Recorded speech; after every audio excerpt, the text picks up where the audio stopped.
Morning बच्चों, welcome to Gaya guidance programme. Myself doctor Sanjay Prasad, +2 teacher, Bodh Gaya high school. बच्चों, आज मैं आपको क्लास 12 का बायोडाइवर्सिटी एंड कंजर्वेशन टॉपिक शुरू करने जा रहा हूँ, जिसके बारे में मैं आपको बताने जा रहा हूँ। चीज़ समझ लीजिए। टॉपिक है बेटा बायोडाइवर्सिटी और कंजर्वेशन, जीव विविधता एवं संरक्षण। बच्चों, ये टॉपिक जो है ये डाटा बेस्ड टॉपिक है। इसमें जो है समझना कम है, याद करना ज़्यादा है, फिगर्स वगैरह ज़्यादा आएंगे और हर परीक्षा में इससे क्वेश्चन जो है 2-4 क्वेश्चन हर परीक्षा में इससे आपको आएगा। इसलिए बच्चों इसको ध्यान से समझो। कोई भारी चैप्टर नहीं है, बायोलॉजी का सबसे हल्का चैप्टर है और बहुत मार्क्स फेसिंग चैप्टर ये है। पहले है बच्चों की ये है टॉपिक है हम लोग का जीव विविधता एवं संरक्षण। तो पहले इसको पहले पर शब्द पे आओ, जीव विविधता। जीव का मतलब क्या हुआ?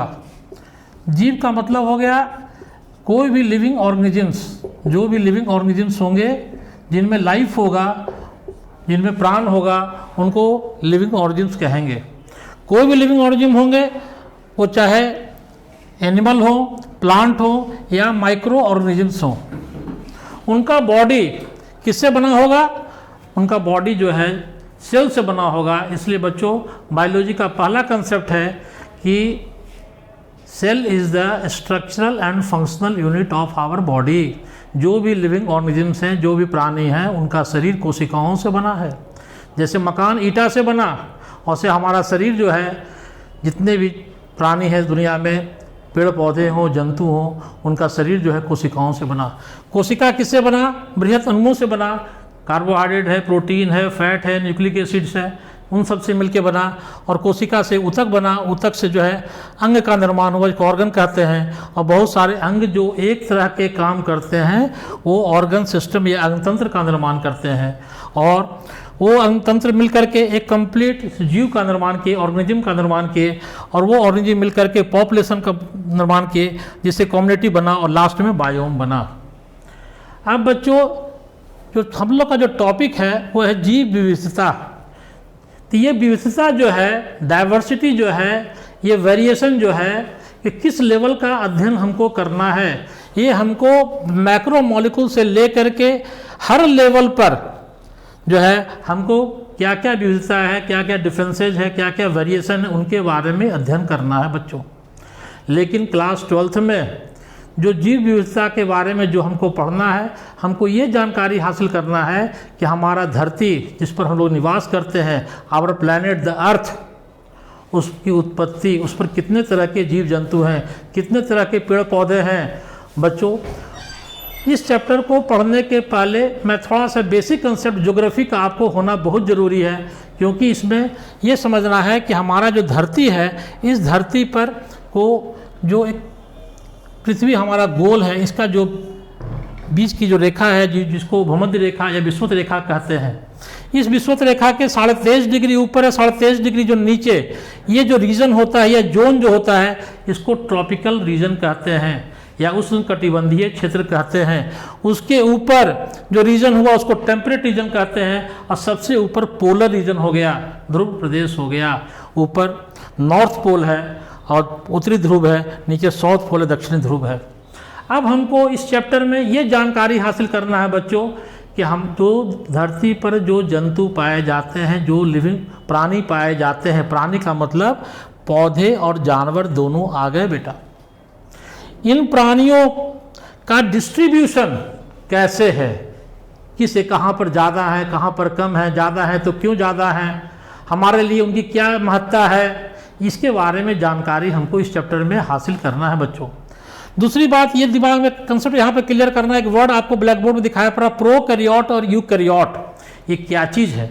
बायोलॉजी का एक बेसिक कंसेप्ट है, क्लास 9th का कंसेप्ट है कि प्रोकैरियोट और यूकैरियोट कहे कि हमारा शरीर जो है कोशिकाओं का बना हुआ है। कोशिका 2 तरह के होते हैं, प्रोकैरियोटिक और यूकैरियोटिक।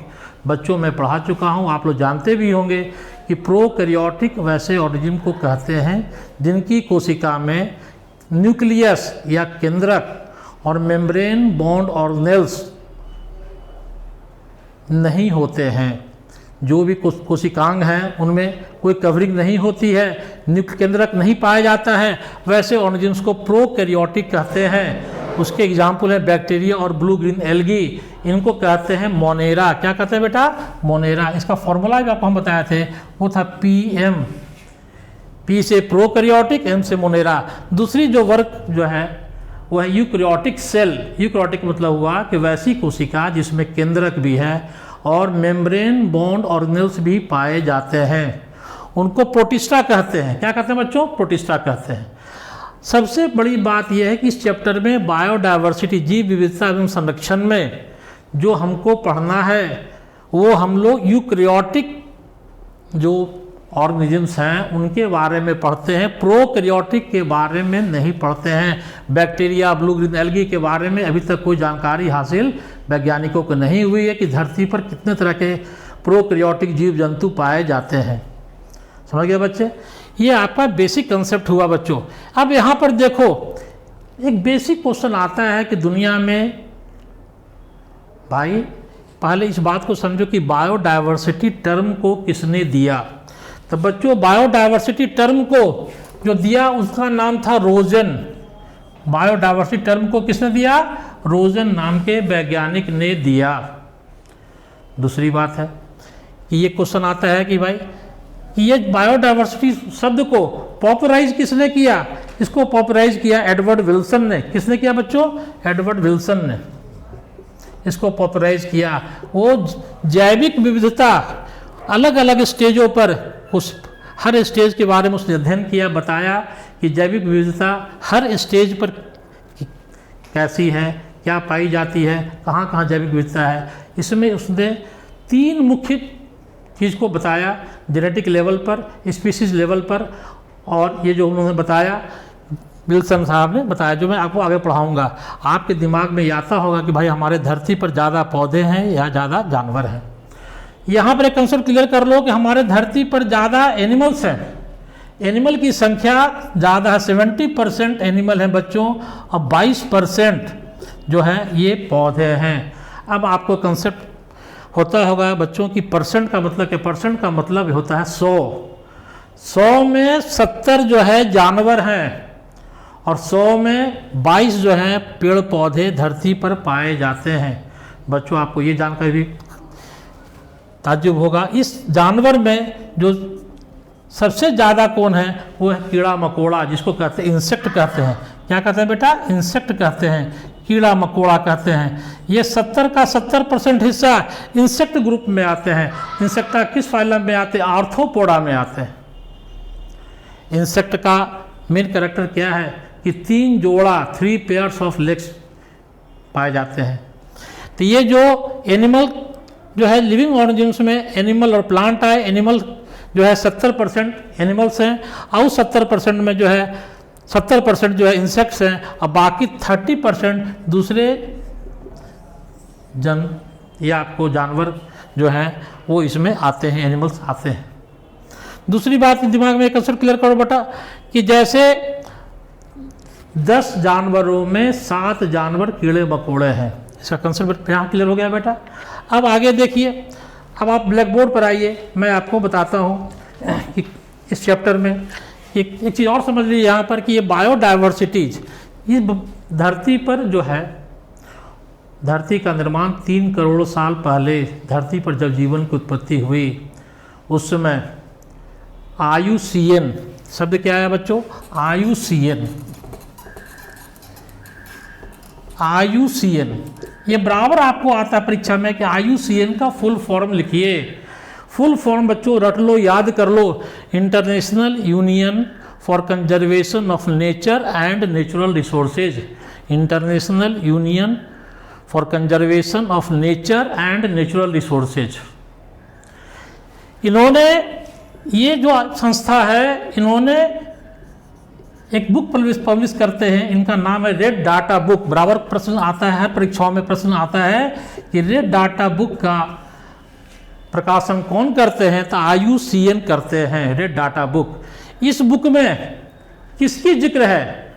इंडेंजर्ड स्पीसीज, जो प्राणी इंडेंजर्ड स्पीसीज का वर्णन है, बच्चों दिमाग में रख लो। IUCN 2004 में क्या बोला? बोला कि धरती पर 15 लाख ऑर्गेनिजम्स पाए जाते हैं। जबकि एक और वैज्ञानिक आए, रॉबर्ट मे। कौन है बेटा? रॉबर्ट मे। इनका जो अनुमान था बहुत वैज्ञानिक था। इन्होंने कहा कि 70 लाख जातियां धरती पर पाई जाती हैं। इसका मतलब ये हुआ बच्चों कि 15 लाख जातियों का अभी तक खोज हो चुका है। 70 लाख में मतलब कह सकते हैं, कभी कभी आता है कि 22% का खोज हुआ है, 78% का जानवरों ऑर्गेनिजम्स का, जातियों का अभी खोज होना बाकी है।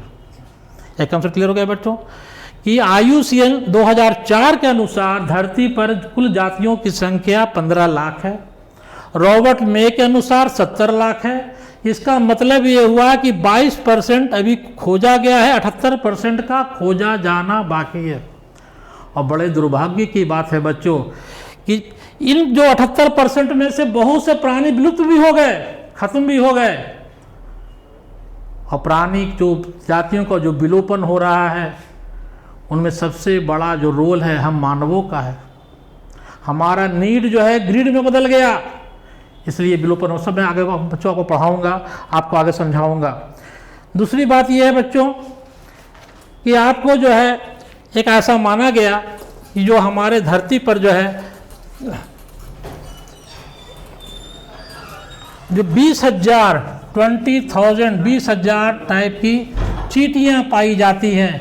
20,000 टाइप की आपको जो है ऑर्चिड्स पाए जाते हैं और 28,000 टाइप अलग स्पीसीज जो है मछलियों की जो है इस धरती पर पाई गई है बेटा। और 3 लाख जो है आपको भृंग जिसको कहते हैं या उसको बीटल कहते हैं, इनकी जो है संख्या अभी धरती पर पाई गई है। कितनी वेरिएशन है, कितनी विभिन्नताएं हैं, ये देखो बच्चों। अब आगे देखो, आगे मैं आपको क्लास में समझा रहा हूँ। इस चैप्टर को समझना है कि इतने तरह के जो 70 लाख तरह के जो जीव जंतु, जो रॉबर्ट मे के अनुसार इन्होंने जो कहा कि 70 लाख जो प्राणियों का निर्माण हुआ, इनका जो ऊपर वाले ने जो धरती को बनाया, सभी को जो है कुछ न कुछ रोल होता है। हर प्राणी का धरती पर कुछ रोल है, चाहे वो छोटा हो या बड़ा हो, और सबको संभाल के रखना है, सबको जो है संभाल करके रखना है।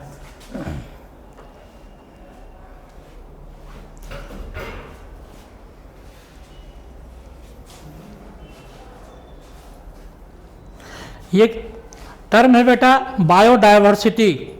बायोडायवर्सिटी टर्म को बराबर क्वेश्चन आता है कि टर्म को किसने दिया। टर्म को जो है रोजन नाम के वैज्ञानिक ने दिया। बच्चों इसको याद कर लो, हर परीक्षा में आता है।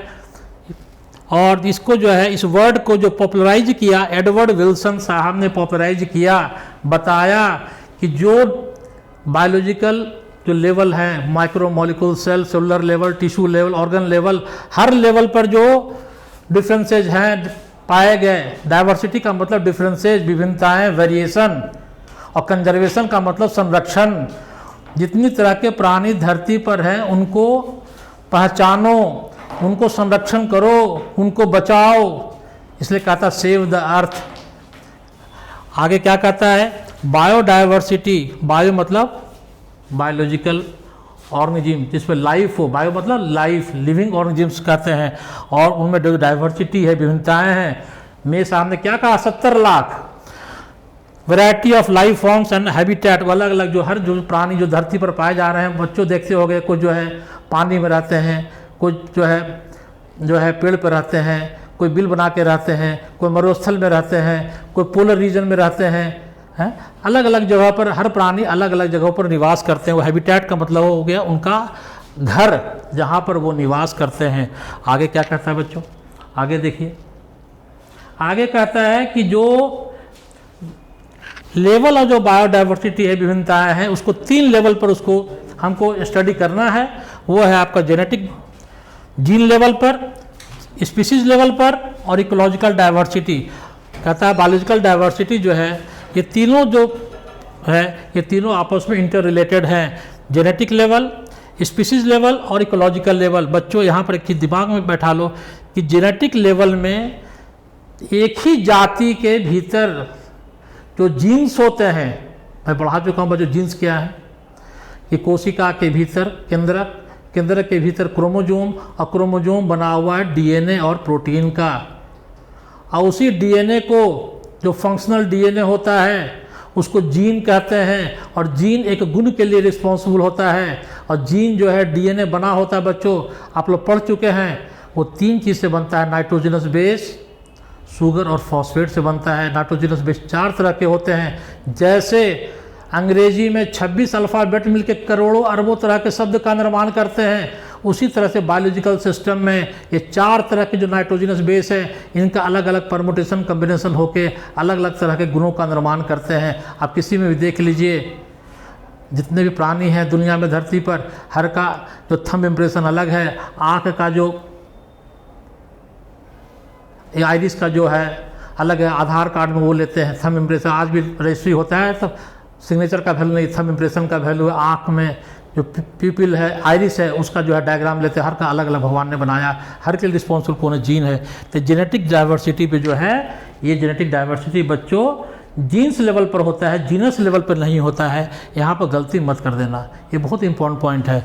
जेनेटिक डाइवर्सिटी में जो एग्जाम्पल दिया गया है बच्चों, इस एग्जाम्पल को ध्यान लगाओ। एग्जाम्पल ये जो फोटो दिया गया है, ये फोटो रॉल्फिया नाम के पौधे का है। यहाँ पर बच्चों रॉल्फिया नाम क्या है, रॉल्फिया नाम का एक पौधा है जो हिमालय पर पाया जाता है। और जब ये जेनेटिक डाइवर्सिटी में जो एग्जाम्पल आता है, आपको एग्जाम्पल पूछेगा कि कौन सा एग्जाम्पल, तो रॉल्फिया याद कर, यहाँ 3R याद करिएगा, 3R याद करिएगा, आपका बेड़ा पार हो जाएगा। R से रॉल्फिया और R से रेसरपिन, R से रॉल्फिया, R से रेसरपिन। और काम किस पर करता है, हमारे रिस्पायरेटरी सिस्टम पर, सर्कुलेटरी सिस्टम पर काम करता है। जिसको दमा की बीमारी होती है उसमें ये दवाई जो है, ये केमिकल जो है काम आता है। बीपी को लो करता है, ये रॉल्फिया के रूट से, जड़ से ये केमिकल निकाला जाता है। और इसमें खास बात क्या है, ये कहाँ पाया था रॉल्फिया, रॉल्फिया वोमिटोरिया जो हिमालय पर पाया जाता है। ऐसा देखा गया कि हिमालय के अलग अलग क्षेत्रों में जो रॉल्फिया प्लांट पाया गया, हर प्लांट से जो निकलने वाला जो केमिकल रेसरपिन है, उसका पोटेंसी, उसकी क्षमता, उसका पावर, उसका कंसंट्रेशन, गाढ़ा पतला, ये अलग अलग तरह का पाया गया बेटा। इसलिए हम क्या देखें, पौधे एक ही है, प्लांट एक ही है रॉल्फिया, लेकिन उसके बनने वाला जो केमिकल है रेसरपिन, इस रेसरपिन का केमिकल पोटेंसी, केमिकल पावर, इसका जो है कंसंट्रेशन अलग अलग तरह का पाया गया बेटा। इसलिए कहता है जेनेटिक डाइवर्सिटी। अब आगे देखिए बेटा, आगे ये कहता है, बहुत इंपॉर्टेंट पॉइंट है, राइस जिसको हिंदी में धान कहते हैं, चावल कहते हैं, इस चावल का 50,000 डिफरेंट स्ट्रेन पाए जाते हैं, जेनेटिक डाइवर्सिटी है। और मैंगो, आम जो खाते हैं, 1000 वैरायटी आम का है। आम का दशहरी, मालदा, गुलाब खास, लंगड़ा, ये सब वैरायटी आप सुने होंगे हैं, ये सब आम की डिफरेंट वैरायटी है। और राइस के 50,000 डिफरेंट स्ट्रेन्स हैं, याद कर लो बेटा। राइस जब आएगा तो स्ट्रेन लिखना, यहाँ वैरायटी मत लिख देना, ना तो गड़बड़ हो जाएगा। राइस के 2 लाख वैरायटी हैं, लेकिन स्ट्रेन जो है भारतवर्ष में जो पाए जा रहे हैं वो 50,000 डिफरेंट स्ट्रेन अभी तक पाए गए हैं। और मैंगो के 1000 वैरायटी हैं, जो आप लोग आम खाते ही हैं, हर वैरायटी है, लंगड़ा है, मालदा है, बिज्जू है, सुकुल है, ये सब आम के अलग अलग वैरायटी हैं, दशहरी है। अब आया स्पीसीज डाइवर्सिटी। स्पीसीज डाइवर्सिटी में क्या बताया, इसमें बताया कि हमारा ये भारतवर्ष का नक्शा है बेटा, ये हमारा भारतवर्ष का नक्शा है। इस नक्शा में देखो क्या दिखाया गया, ये हमारा वेस्टर्न घाट है। क्या है, वेस्टर्न घाट। ये मेरा ईस्टर्न एरिया है, इधर बे ऑफ बंगाल है, इधर जो है आपका बॉम्बे, महाराष्ट्र, ये एरिया है ना। तो क्या देख रहे हैं कि ये कौन जानवर है, ये मेढक है। इसको एम्फीबियंस कहते हैं। और मेढक की देखिए अलग अलग तरह का मेढक देख रहे हैं, कितनी अलग अलग तरह की स्पीशीज जाति एक ही है मेढक, लेकिन इसका वेरिएशन देखिए, अलग अलग तरह के मेढक की जो वैरायटी है। एक स्पीशीज डाइवर्सिटी में कहता है कि जो हमारा जो वेस्टर्न घाट है, इधर जो है एम्फीबियंस की जो वैरायटी है, इस जाति जो है अलग काफ़ी संख्या में अलग अलग तरह की पाई गई इन कंपेरिजन टू ईस्टर्न घाट। ये स्पीशीज डाइवर्सिटी का एग्जाम्पल है बेटा।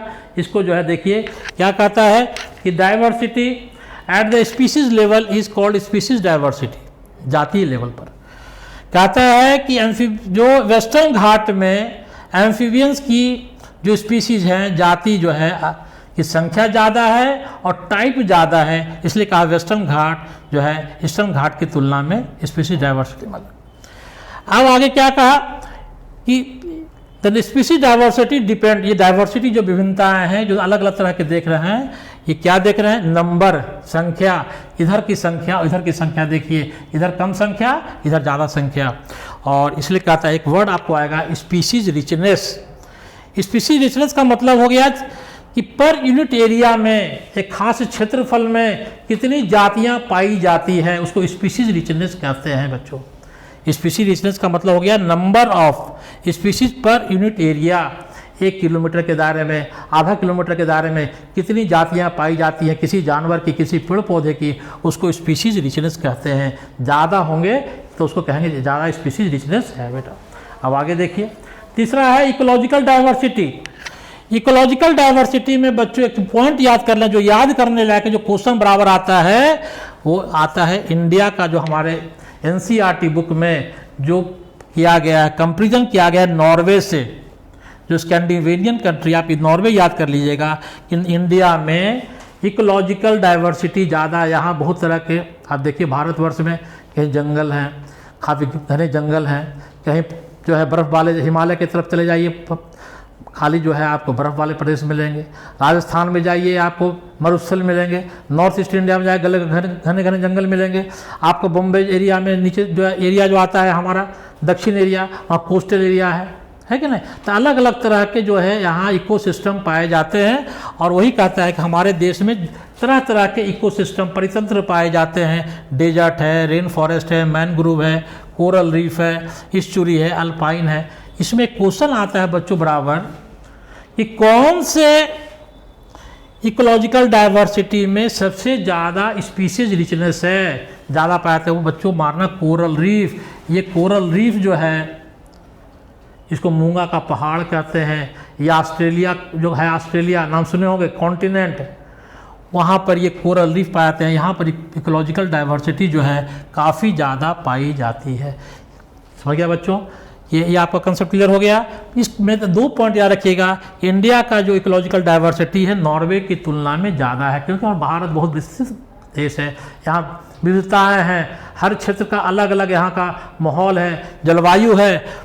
और दूसरी बात कहता है कि कोरल रीफ में जो है इन सभी की तुलना में ज़्यादा विविधताएँ पाई जाती हैं। ये 2 क्वेश्चन हो गया बच्चों।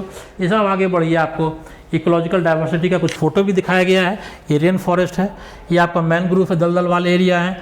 ये आपका ऊपर जो आइए बच्चों, ये आपका कोरल रीफ है, प्रवाल कहते हैं, मूंगा ऊंगा जो है, ये ऑस्ट्रेलिया में है। यहाँ पर बहुत तरह के जीव जंतु पाए जाते हैं।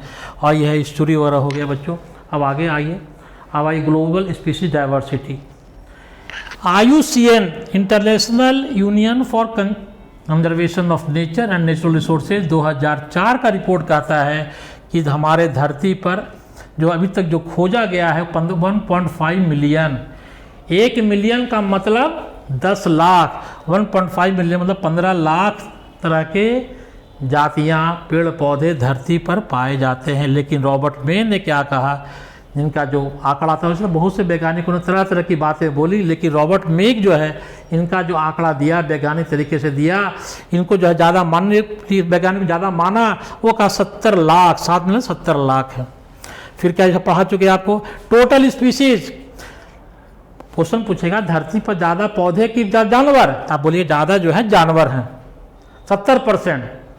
100 प्राणी में 70 जो है एनिमल है, और उस 70 में जो इंसेक्टा है, कीड़ा मकोड़ा है, वो सबसे बड़ा एरिया कवर करते हैं। बाकी जो बच गए 30% में हम और आप ये सब जो है सभी लोग आते हैं। और पौधे जो है 22% एरिया कवर करते हैं। इसका मतलब बच्चों खाली याद ये कर लीजिएगा कि धरती पर जानवर ज़्यादा, पौधे कम। दूसरी बात का, अब प्लांट्स में आइए, पौधों में आइए। पौधे में क्या क्या आते हैं भाई? Algae, fungi, bryophyte, pteridophyte, gymnosperm, angiosperm. इन पांचों में सबसे ज़्यादा संख्या फंगाई की है। फंगाई को कवक कहते हैं। और एक कॉमन फंगाई जो हम लोग खाते हैं, इडेबल फंगाई, क्या है बच्चों? उसका नाम है मशरूम। आजकल होटल में तो 2 ही सब्जी चलता है, पनीर की सब्जी या मशरूम की सब्जी। मशरूम क्या है? फंगाई है। ये फंगाई का जो नंबर है, क्या लिखा है कि हमारे मछली, मेढक, सांप और स्तनधारी, हम लोग मैमल्स की तुलना में अकेले ज़्यादा है। कहता है फंगाई की जो है टोटल जाति जो खोजा गया अभी तक, तो बहुत कुछ खोजा जाना बाकी है, वो 72,000 है। कितना बेटा? 72,000। और इधर की जो टोटल अगर आते हैं तो इधर आता है 55,000। दिमाग में कंसेप्ट क्लियर कर लो बेटा। इसलिए फंगाई दंगल मार लिया, बाजी मार लिया, फंगाई की संख्या ज़्यादा है। अब भारतवर्ष के में आइए। हमारे भारतवर्ष की कहानी क्या है कि पूरे दुनिया में जितना भी लैंड है, धरती है, उसका 2.4% हमारे देश में लैंड एरिया है। लैंड एरिया क्या है बेटा? 2.4%। हम लोग को ज्योग्राफी और लिटरेचर में नहीं जाना बेटा, बायोलॉजी पढ़ रहे हो, बायोलॉजी में एनसीईआरटी का जो पॉइंट है उस पर ध्यान लगाना बेटा, क्योंकि इस चैप्टर से हर परीक्षा में, दुनिया कोई परीक्षा दोगे 4 क्वेश्चन 5 क्वेश्चन आता है। आपको ज़्यादा लिटरेचर में नहीं जाना है। हमारा जो वर्ल्ड के लैंड एरिया का, हमारा धरती 2.4% एरिया कवर करता है, पहला पॉइंट। और दूसरी बात पॉइंट है 8.1 प्रतिगुना मोटा मोटी। मतलब ये हो गया कि 8.1% जो है जातियां, जमीन कम, जाति जो है ज़्यादा पाई जाती है। इसलिए 2.4% लैंड एरिया है और जाति जो हो गया वह 8.1% बेटा। ये बहुत इंपॉर्टेंट पॉइंट है। इसलिए कहता है, एक वर्ड आ गया मेगा डाइवर्सिटी। मेगा डाइवर्सिटी का मतलब हुआ कि जहाँ एरिया छोटा हो और विभिन्न तरह की जातियाँ वहाँ पाई जाती हैं, उसको मेगा डाइवर्सिटी कहते हैं। इसलिए हमारे देश भारत को वर्ल्ड के 12 मेगा डाइवर्सिटी, क्वेश्चन पूछेगा वर्ल्ड में कितने मेगा डाइवर्सिटी है, जैव विविधता वाले हैं, तो बोलिए 12। इसमें हमारे देश भारत को भी रखा गया। काहे रखा गया भाई? क्योंकि लैंड एरिया 2.4 और स्पीसीज जो है वो है 8.1 है बेटा।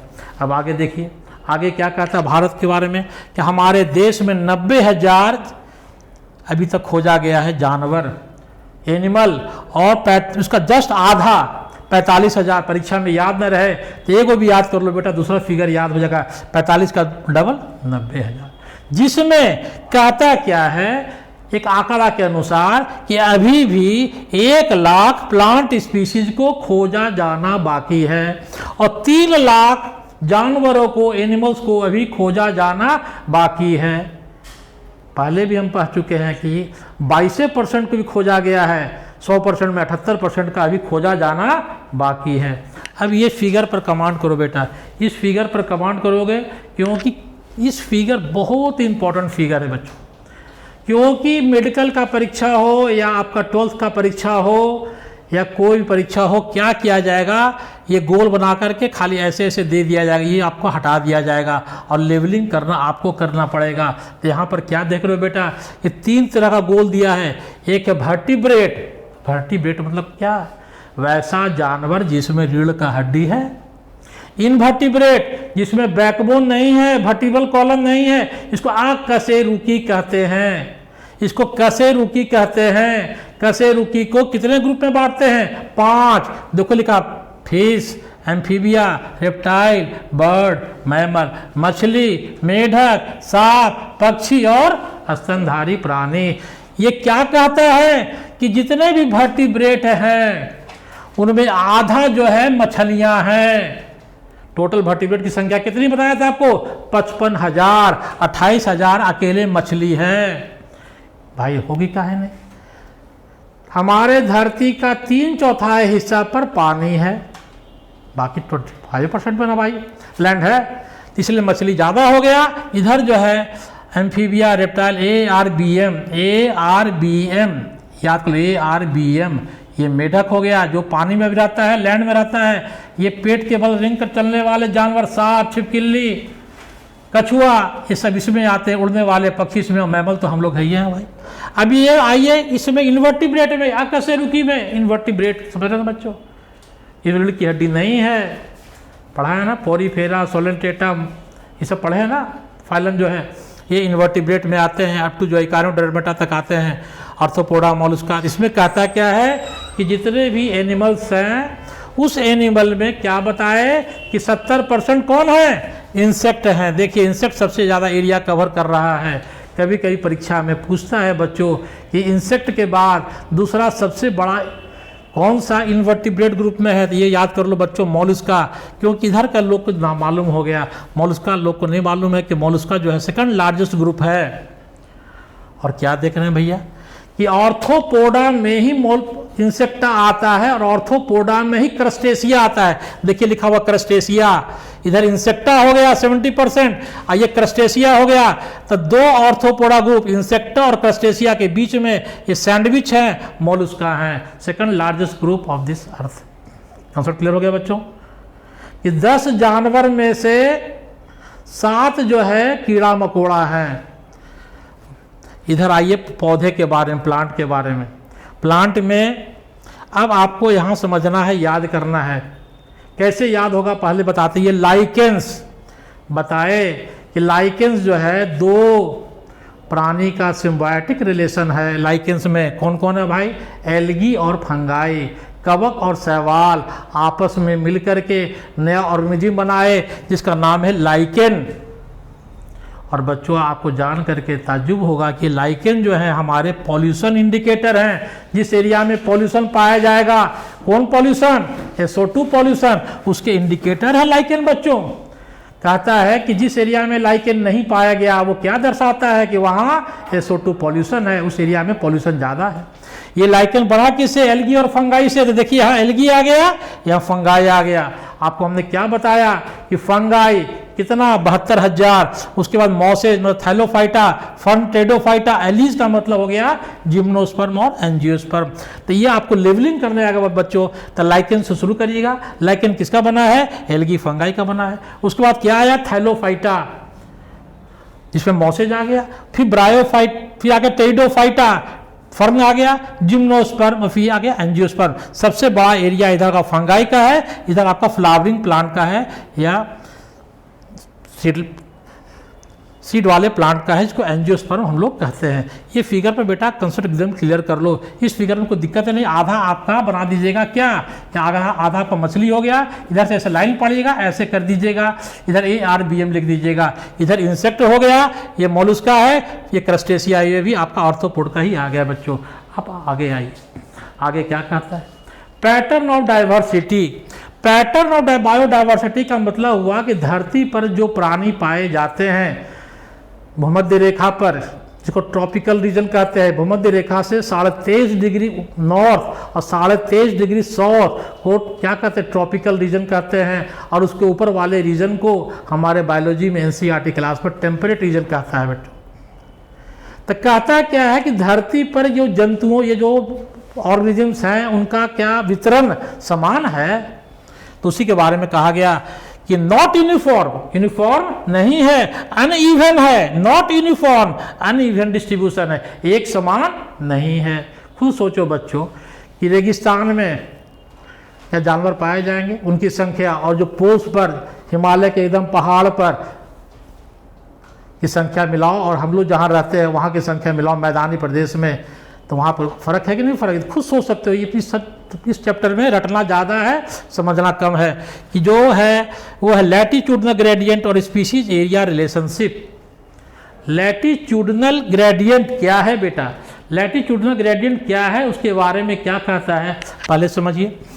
कि लैटिट्यूडनल ग्रेडियंट का मतलब ये है कि भूमध्य रेखा से जब हम ऊपर जाएंगे पोल की तरफ, ध्रुव की ओर, तो स्पीशीज का, जातियों का, हर प्राणी की संख्या घटती है। और पोल से जब इक्वेटर पर आएंगे, भूमध्य रेखा पर आएंगे, विषुवत रेखा पर आएंगे, ऊपर से नीचे आएंगे, तो स्पीसीज़ की संख्या, जातियों की संख्या, एनिमल और प्लांट की संख्या, नहीं आता एनिमल जानवर और एनिमल और प्लांट याद कर लो, पेड़ पौधे और जानवर याद कर लो, उनकी संख्या बढ़ेगी, ऊपर से नीचे आने पे बढ़ेगी और नीचे से ऊपर जाने पर घटेगी।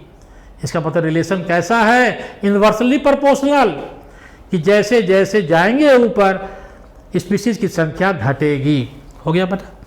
तो इसी को देखा गया, क्या देखा गया कि जो आपको बताया कि आपको जो टेम्परेट ट्रॉपिकल रीजन में दिखाया गया, किस रीजन को ट्रॉपिकल कहता है? 23.5 डिग्री नॉर्थ से 23.5 डिग्री साउथ को कहता है। और टेम्परेट या पोलर एरिया के बारे में बायोलॉजी में पढ़ाया गया है कि ऊपर वाले एरिया में जीव जंतु की संख्या कम पाई जाती है। यहाँ पर जो 3 को जो ये वर्णन किया गया है, ये क्या दिखाया गया? ये मेरा इक्वेटर का स्थिति है, उसके ऊपर 23.5 डिग्री से ऊपर टेम्परेट जब 41 डिग्री नॉर्थ पे गए, 71 डिग्री नॉर्थ पे गए, तो क्या देखे हमने? क्या हमने देखा कि जो इक्वेटर के पास में चिड़िया की संख्या 1400 है, तरह की जातियों की चिड़िया पाई जाती है, जबकि थोड़ा ऊपर गए घट गया 105 और ऊपर गए 56। अब परीक्षा में हुआ कि याद कैसे होगा सर, तो बड़ा चढ़ा याद करना है, तो उसके लिए क्या 4 और 1 5 जोड़ दो, 5, जब 5 याद आता ऑटोमेटिक आपको 105 याद आ जाएगा। 4 और 1 5, 5 आ गया, एक इधर आ गया 105 आ गया, और इधर 5 और 1 जोड़ो कितना हो 6, तो ऑटोमेटिक परीक्षा में जहाँ कुछ नहीं है ऑटोमेटिक दिमाग में फ्लैश करेगा वो 56, 5 और 1 6 56, 4 और 1 5 105, 1400 105 और 56। मतलब जैसे जैसे हम भूमध्य रेखा से ऊपर की ओर जा रहे हैं तो क्या हो रहा है कि बर्ड की संख्या, चिड़ियों की संख्या घट रही है। अब यहाँ दिखाया गया भारतवर्ष जो कि ट्रॉपिकल भूमध्य रेखा पर जो हमारा देश लाई करता है, अब चिड़ियों की 1200 स्पीसीज पाई जाती है। यही बात को लिखा गया इन्वर्सली प्रोपोर्शनल टू लैटिट्यूड, जैसे जैसे ऊपर जाएंगे संख्या क्या होगी? घटेगी या बढ़ेगी? तो बच्चों बोलना क्या होगा? ऊपर जाएंगे तब घटेगी। अब ये क्या दिखाया गया? ये दिखाया बताया कि जो वैस्कुलर प्लांट हैं, अब फिर दिमाग खखोरा कि वैस्कुलर क्या हो गया साहब? वैस्कुलर का मतलब होता है बच्चों कि जिस पौधों में जाइलम और फ्लोएम, पानी को ढोने वाला पाइप, भोजन को ढोने वाला पाइप, जिसको वैस्कुलर प्लांट कहते हैं, जाइलम और फ्लोएम, पानी के ढोने वाला पाइप को कहता है जाइलम और भोजन को ढोने वाला पाइप को कहता है फ्लोएम। तो जिस पौधा में जाइलम फ्लोएम पाया जाएगा उसको वैस्कुलर प्लांट कहेंगे। मतलब बड़े बड़े जो पौधे जो हो गए, तो ये बताया क्या कि ट्रॉपिकल रीजन में टेम्परेट रीजन की तुलना में 10 गुना ज़्यादा पाए जाते हैं। कितना गुना बेटा? 10 गुना ज़्यादा पाए जाते हैं। कहने का मतलब पूरे कंसेप्ट में एक ही बात कह रहा है कि भूमध्य रेखा पर मतलब 0 डिग्री पर, ये जो आपका इक्वेटर से 23.5 डिग्री ऊपर और 23.5 डिग्री नॉर्थ और साउथ के बीच का जो एरिया हो गया बच्चों, उस एरिया में स्पीसीज की संख्या ज़्यादा होगी। जैसे जैसे ऊपर जाएंगे संख्या घटेगी। वैस्कुलर प्लांट के बारे में बोला 10 गुना ज़्यादा पाया जाएगा। अब आप आइए बच्चों अमेजन रेन फॉरेस्ट, पहले वर्ड आ गया अमेजन रेन फॉरेस्ट। ये अमेजन कहाँ है भाई? एक जगह का नाम है। कहाँ पाया जाता है? साउथ अमेरिका में पाया जाता है। कहाँ पाया जाता है बच्चों? अमेजन साउथ अमेरिका में। वहाँ बड़े घने जंगल हैं, बड़े घने जंगल हैं। इसको लंग्स ऑफ द अर्थ कहते हैं, लंग्स ऑफ द प्लेनेट कहते हैं। फेफड़ा है, ऑक्सीजन पैदा करता है। धरती का 20% ऑक्सीजन अमेजन के घने जंगलों में, जंगल होंगे, पेड़ पौधे होंगे। पेड़ पौधा क्या करता है? कहता है एक वृक्ष 100 पुत्र समान। एक पेड़ जो है 100 बच्चों आपके 100 बेटा से भी ज़्यादा एक पेड़ की वैल्यू है बेटा। एक वृक्ष 100 पुत्र समान। पेड़ गंदी वायु CO2 को लेते हैं, पानी को लेते हैं, और क्या देते हैं बदले में? सोचा कभी? भोजन देते हैं खाने के लिए, ऑक्सीजन देते हैं सांस लेने के लिए। है सोचिए। तो वही कहता है कि जो अमेजन रेन फॉरेस्ट जो है ये कहाँ है भाई? साउथ अमेरिका में है। ये ग्रेटेस्ट बायोडाइवर्सिटी, खूब क्वेश्चन आता है हर परीक्षाओं में कि दुनिया में सबसे ज़्यादा बायोडाइवर्सिटी कहाँ पाया जाएगा? आप लिखिएगा अमेजन रेन फॉरेस्ट में पाया जाता है। अगर भारत के बारे में पूछ दिया तो लिखिएगा वेस्टर्न घाट में, ये भी याद कर लीजिए। अगर वर्ल्ड के बारे में पूछा अमेजन रेन फॉरेस्ट के बारे में लिखिएगा। और भारत के बारे में जहाँ बताए थे बेंग के बारे में बताया था ना, फ्रॉग, बेंग के बारे में वेस्टर्न घाट में ज़्यादा पाए जाते हैं। अब क्या कहता है कि अमेजन रेन फॉरेस्ट में कितने तरह के जीव जंतु पाए जाते हैं, उसमें देखिए, इसमें जो बच्चों आपको याद करना है कि अमेजन रेन फॉरेस्ट में 40,000 तरह जातियां, अलग अलग तरह के पौधे पाए जाते हैं। 40,000 टाइप के, डिफरेंट टाइप के पौधे पाए जाते हैं।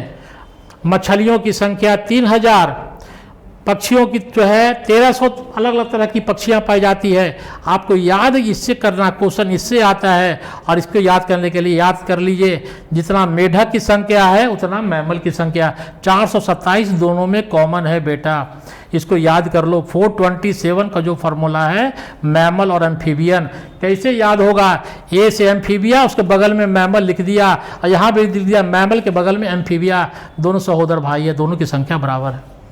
हाँ, अमेजन रेन फॉरेस्ट में 378 तरह के रेप्टाइल हैं। सांप, देखा, सांप है, छिपकली है, ये सब किसका, डायनासोर, सब रेप्टाइल में आता है बेटा।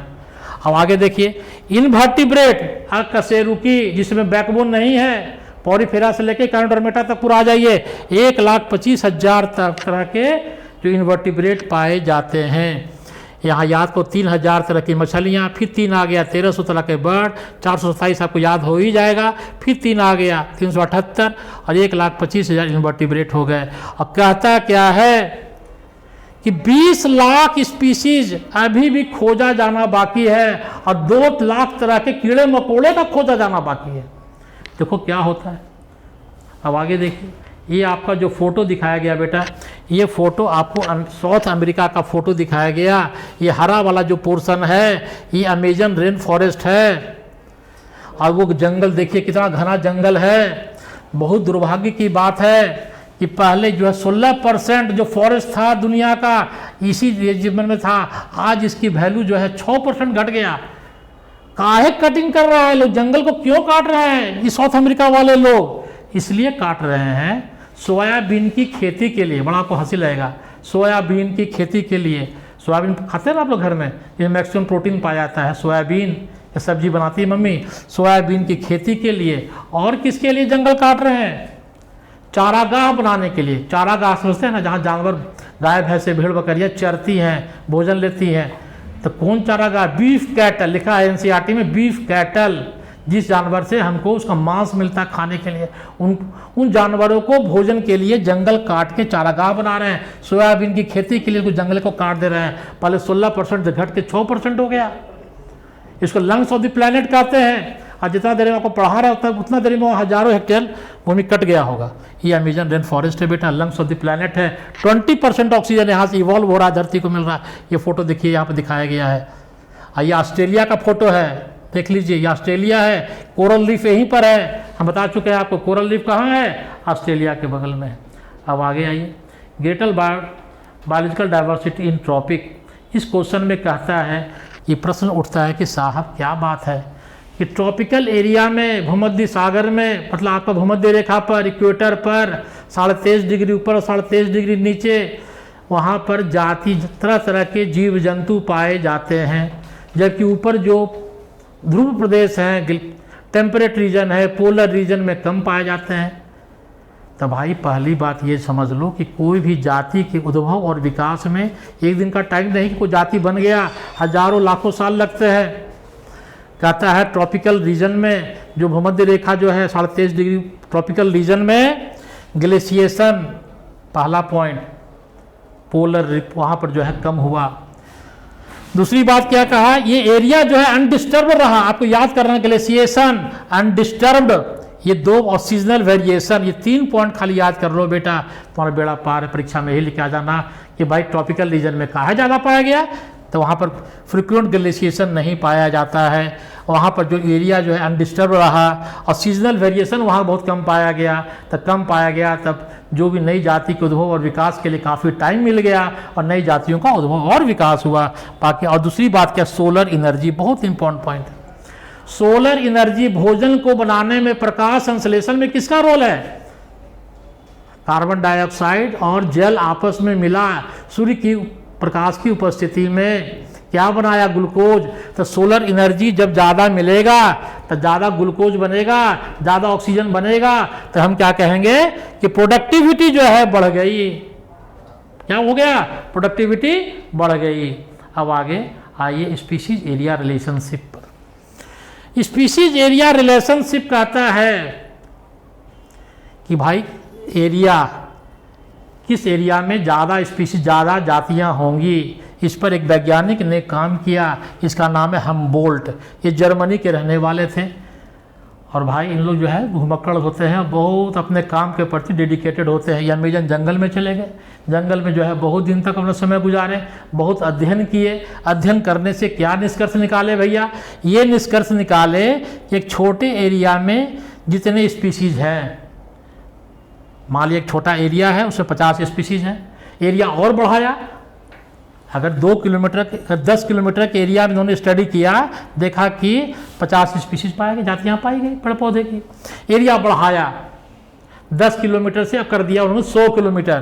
तो 100 किलोमीटर कर दिया तो देखा कि जैसे जैसे एरिया बढ़ा रहे हैं, स्पीशीज की संख्या, जातियों की संख्या, पेड़ पौधों की संख्या बढ़ रही है। फिर उन्होंने फिर एरिया बढ़ाया 10 से 100, 100 से 1000 किलोमीटर कर दिया। तब इन्होंने कहा कि नहीं साहब, एक लिमिट आने के बाद फिर स्पीशीज की संख्या, जातियों की संख्या, पेड़ पौधों की संख्या नहीं बढ़ेगी, वो रुक जाएगी। तो उसी को कहता है, इन्होंने क्या कहा है, इस बात को उन्होंने क्या किया कि स्पीशीज और एरिया, किस एरिया में कितनी जातियां पाई जाएंगी, उसका इन्होंने ग्राफ बनाया। और देखिए बच्चों, एक ग्राफ का फोटो आपको दिखा रहे हैं। ये ग्राफ पर कंसेप्ट क्लियर कर लो। कोई ऐसा परीक्षा नहीं है जिसमें ये ग्राफ नहीं आता है, और बहुत चटनी है, देखने में लगेगा बड़ा भारी है साहब। स्पीशीज रिचनेस, स्पीशीज मतलब जाति की आवाज़ को, जाति है पेड़ पौधों की, कितनी संख्या है, रिचनेस मतलब संख्या। आप बहुत रिच आदमी है, बहुत पॉकेट में पैसा है, माल है, बहुत रिच आदमी है, तो स्पीशीज मतलब जाति, ज़्यादा जाति होगा, रिच हो गया। एरिया, तो क्या बोला कि जब हम एरिया को बढ़ा रहे हैं, एरिया बढ़ा रहे हैं, तो स्पीशीज की संख्या भी बढ़ रही है। लेकिन एक पॉइंट आने पर क्या होता है कि एरिया को जब आगे बढ़ाएंगे तो स्पीशीज की संख्या नहीं बढ़ेगी। तो ये तो ग्राफ में जो मिला, ये ग्राफ, इसको इन्होंने, यही क्वेश्चन आता है हर परीक्षाओं में, इसको कहता है रेक्टेंगुलर हाइपरबोला। क्या बोलता है बेटा? Rectangular hyperbola. और जो फॉर्मूला दिया S = CA, S = CA, परीक्षा में हमारे भूल गया कि सर कुछ ही था, एस के बाद क्या है, एस से हो गया संजय सर, और वो रहते हैं एसी में, तो एसी याद कर लियो, CA charter accountant, AC alternating current, AC होता है तो ठंडा करता है एसी, तो याद कर लियो। ऊपर पावर जेड है तो याद कर लियो, बहुत इंपॉर्टेंट फार्मूला है बेटा, परीक्षा में गड़बड़ योग नहीं। ये S = CA, ये कैसा आया? रेक्टेंगुलर हाइपरबोला आया। ये ये कौन दिया? हमबरबोल्ट ने दिया। कहाँ काम किया? अमेजन पे काम किया। ये किसका फिगर है? स्पीशीज रिचनेस और एरिया का एक रिलेशन दिखाया इस हाइपरबोला से। अब इसको क्या किया उन्होंने, लॉग स्केल पर जब लिया तब जो फॉर्मूला आया, अब इस फॉर्मूला को गड़बड़ाना नहीं है, कुछ नहीं करना है। लॉग लिखा हुआ है, एस के पहले लॉग लिख दो, सी के पहले लॉग लिख दो, ए के पहले लॉग लिख दो। वो याद नहीं करना है, सब यहाँ बायोलॉजी में सब अपने आप बोलता है, मास्टर साहब का काम खाली दिखा देना है। अब देखोगे तो याद रहेगा, एस के पहले लॉग तो लॉग एस हो गया, सी के पहले लॉग तो लॉग सी हो गया, ए के पहले लॉग तो लॉग ए हो गया। ये जेड का जो पावर है उसको पहले कर देंगे तो जेड लॉग ए आ गया, हो गया बेटा, कोई दिक्कत नहीं है। अब ये एस क्या है? यही एस स्पीशीज रिचनेस है, ए क्या है? ए एरिया है, और ये सी क्या है? कांस्टेंट है, और जेड जो है इसको स्पीशीज रिचनेस कहते हैं। इसको देखिए क्या कहता है, इसका जेड का जो वैल्यू है बेटा, ये जेड का वैल्यू कांस्टेंट होता है। ये पॉइंट को आप देखिए, कहता है लॉगरिथमिक स्केल पर जो एस क्या हो गया? स्पीशीज रिचनेस हो गया, एक एरिया हो गया, जेड क्या हो गया? स्लोप ऑफ द लाइन हो गया, रिग्रेशन कोफिशिएंट। यही क्वेश्चन हमेशा 12th के परीक्षा में, मेडिकल के परीक्षा में, हर परीक्षा में आता है कि रिग्रेशन कोफिशिएंट किसको कहते हैं? तो उसको बोलिएगा भैया, रिग्रेशन कोफिशिएंट जेड को कहते हैं। जेड का नाम है स्लोप ऑफ द लाइन या रिग्रेशन कोफिशिएंट, जेड को कहते हैं। और एक बहुत इंपॉर्टेंट पॉइंट है, ये जेड का जो वैल्यू है बेटा वो चेंज नहीं होता है।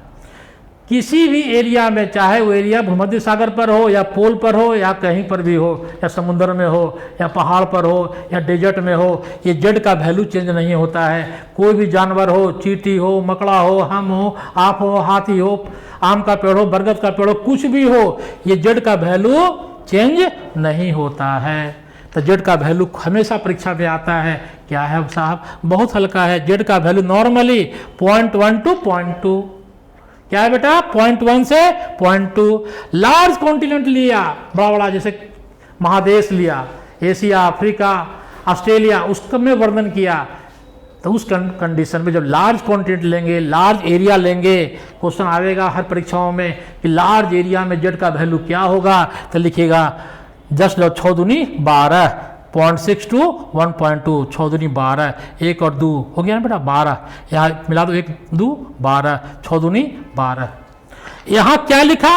Fruit eating bird. फ्रूट मतलब क्या होगा? वह चिड़िया जो फल खाती हैं। और मैमल्स क्या हो? हम लोग मैमल हैं, स्तनधारी प्राणी हैं, ट्रॉपिकल रीजन में रहने वाले मैमल। और फ्रूट ईटिंग बर्ड में जेड का वैल्यू क्या है? 1.15। ये तीनों वैल्यू बेटा याद करना पड़ेगा। ये एस क्या हो गया? Species richness. ए क्या हो गया? एरिया। जेड क्या हो गया? Slope of the line. Straight line है कि हाइपरबोला है? हाइपरबोला कब आया? हम्बरबोल्ट में आया। और लॉग स्केल पर क्या आता है? वो लॉग स्केल पर आपको स्ट्रेट लाइन आता है, लिखा हुआ straight line. On logarithmic scale relationship क्या? स्ट्रेट लाइन आता है बेटा। अब फार्मूला तो कुछ दिखते नहीं है आपको, खाली लॉग जोड़ना है। S log S is equal to log C plus Z log A. हटा दीजिए लॉग, सब लॉग हटा दीजिए, हम्बरबोल्ट वाला फार्मूला आ जाएगा। जेड का जो वैल्यू है 0.1 to 0.2, 0.6 to 1.2 और 1.15, इसको रट लीजिएगा बेटा। इसके बाद आपका बेड़ा पार है। अब आगे देखिए क्या कहता है। अब कहता है क्या है कि किसी भी एरिया में बहुत तरह के जाति हैं, पेड़ पौधे हैं, बहुत तरह के जानवर निवास करते हैं। उससे क्या फ़ायदा है हमारे परितंत्र को, हमारे इकोसिस्टम को, जहाँ हम निवास करते हैं। बहुत तरह के लोग रहेंगे, बहुत तरह की जातियाँ रहेंगी, बहुत तरह के प्लांट पौधे रहेंगे, तो वो वातावरण की स्टेबिलिटी होगा, वहाँ का क्या होगा? स्टेबिलिटी प्रोवाइड करेगा। उसकी प्रोडक्टिविटी, उत्पादकता बढ़ेगी और इकोसिस्टम का हेल्थ भी सुधरेगा। पेड़ पौधे हैं, आदमी खाली अपने लालच में सब जंगले काट दे रहा है, जितना मछली है आप मेढा कूड़ा के सब वो खा जा रहा है, देखते हैं ना। तो उससे क्या हो रहा है? छिपकली को आप तो घर पे दिखाई नहीं पड़ती है। छिपकली जो है मच्छर को खाती थी, हम लोग को भाई रक्षा करती थी। तो इकोसिस्टम हेल्थ के लिए अगर स्पीसीज डाइवर्सिटी रहेगा तो क्या है? इकोसिस्टम में स्टेबिलिटी आएगी, प्रोडक्टिविटी बढ़ेगी, इकोसिस्टम के स्वास्थ्य के लिए, हमारे धरती के स्वास्थ्य के लिए अच्छा होगा। और क्या होगा? अगर ज़्यादा स्पीसीज रहेगी, ज़्यादा तरह की चीज़ रहेगी, तो ऑकेजनल डिस्टर्बेंस, या मैन मेड हो या नेचुरल हो, अगर कोई चेंजेज आएगा, कोई बदलाव आएगा, कोई तूफान आएगा, तो उसमें सहने की शक्ति होगी। और तीसरा क्या? Resistant to invasion of alien species, मतलब बाहर से कोई आपको आक्रमण करेगा तो उससे हमको जान बचावेगा। इसका सबसे बढ़िया एग्जाम्पल आप याद कर लो बेटा कि अगर घर में तेरा चोर घुसता है या बिल्ली घुसती है, तेरे घर में अपने सब कुत्ता पाले हुए हैं, तो कुत्ता क्या करता है कि बाहर का जो दुश्मन जो है उससे हमारी रक्षा करता है, हमको जान बचाता है ना बेटा।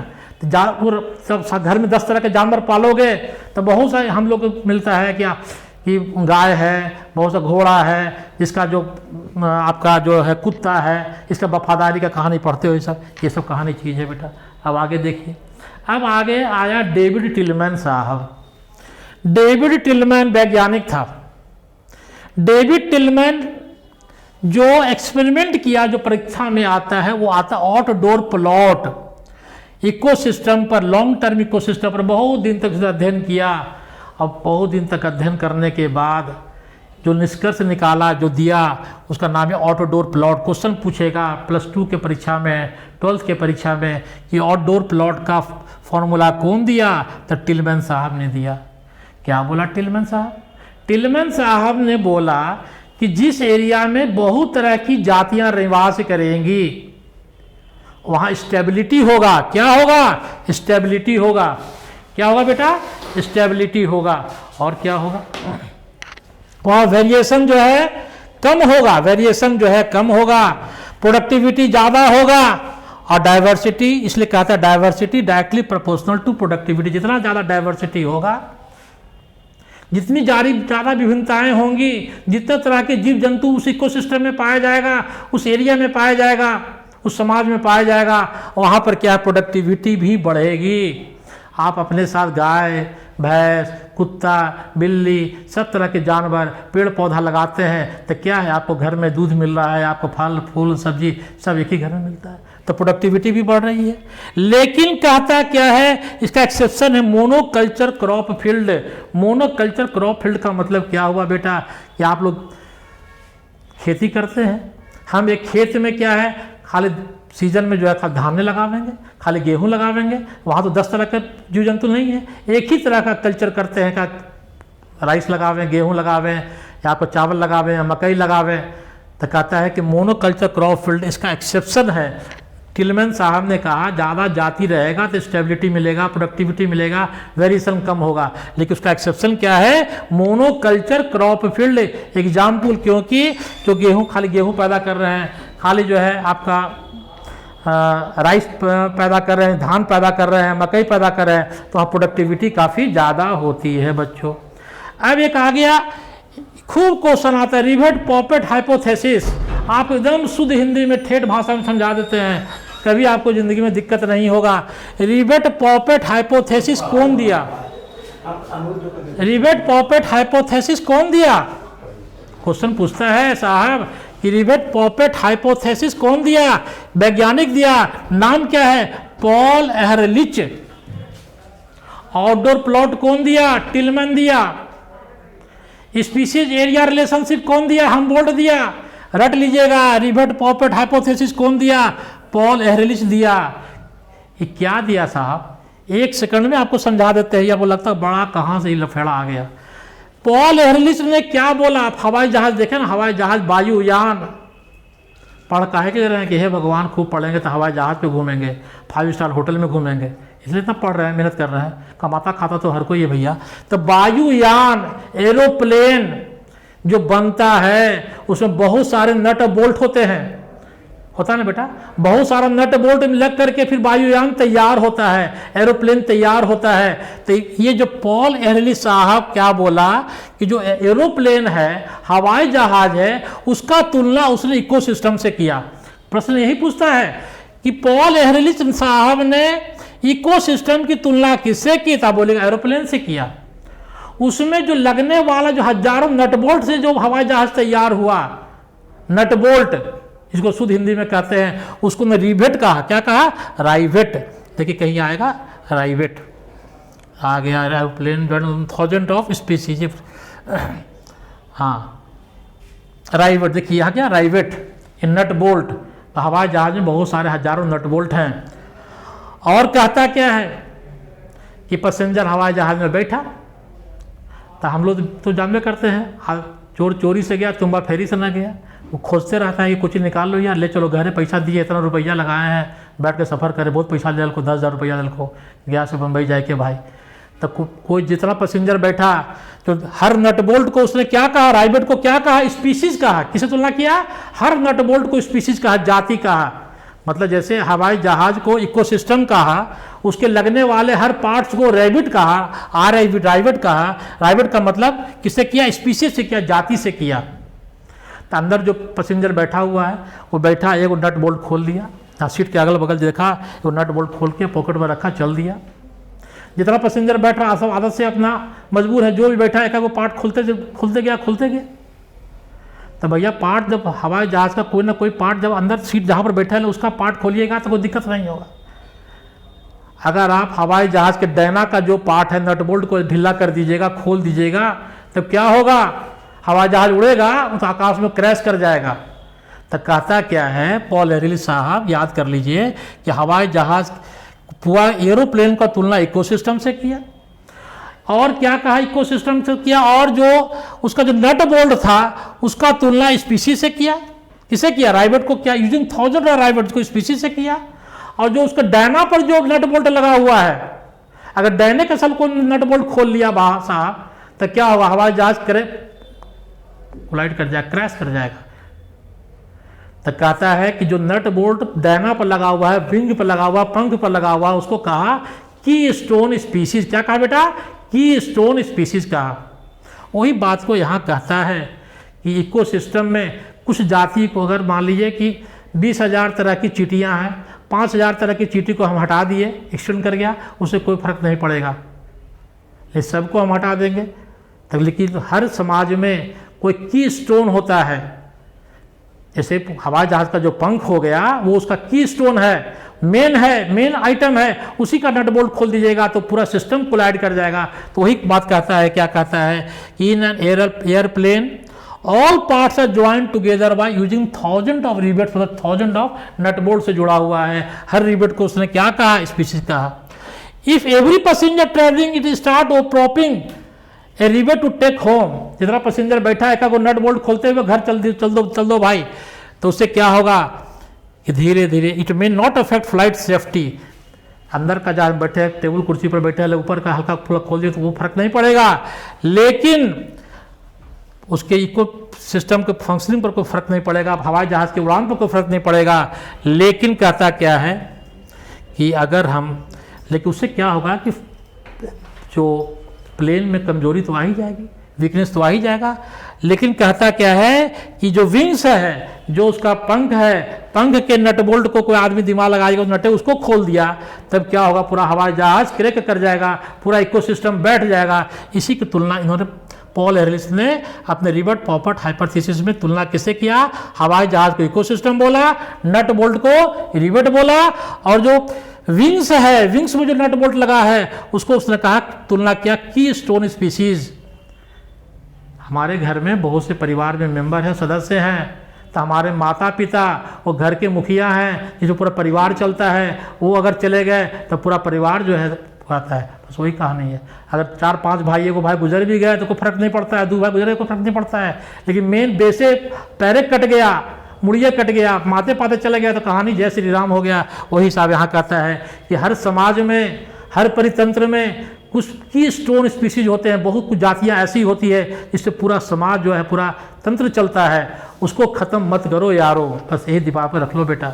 अब loss of biodiversity, loss of biodiversity क्या हुआ साहब?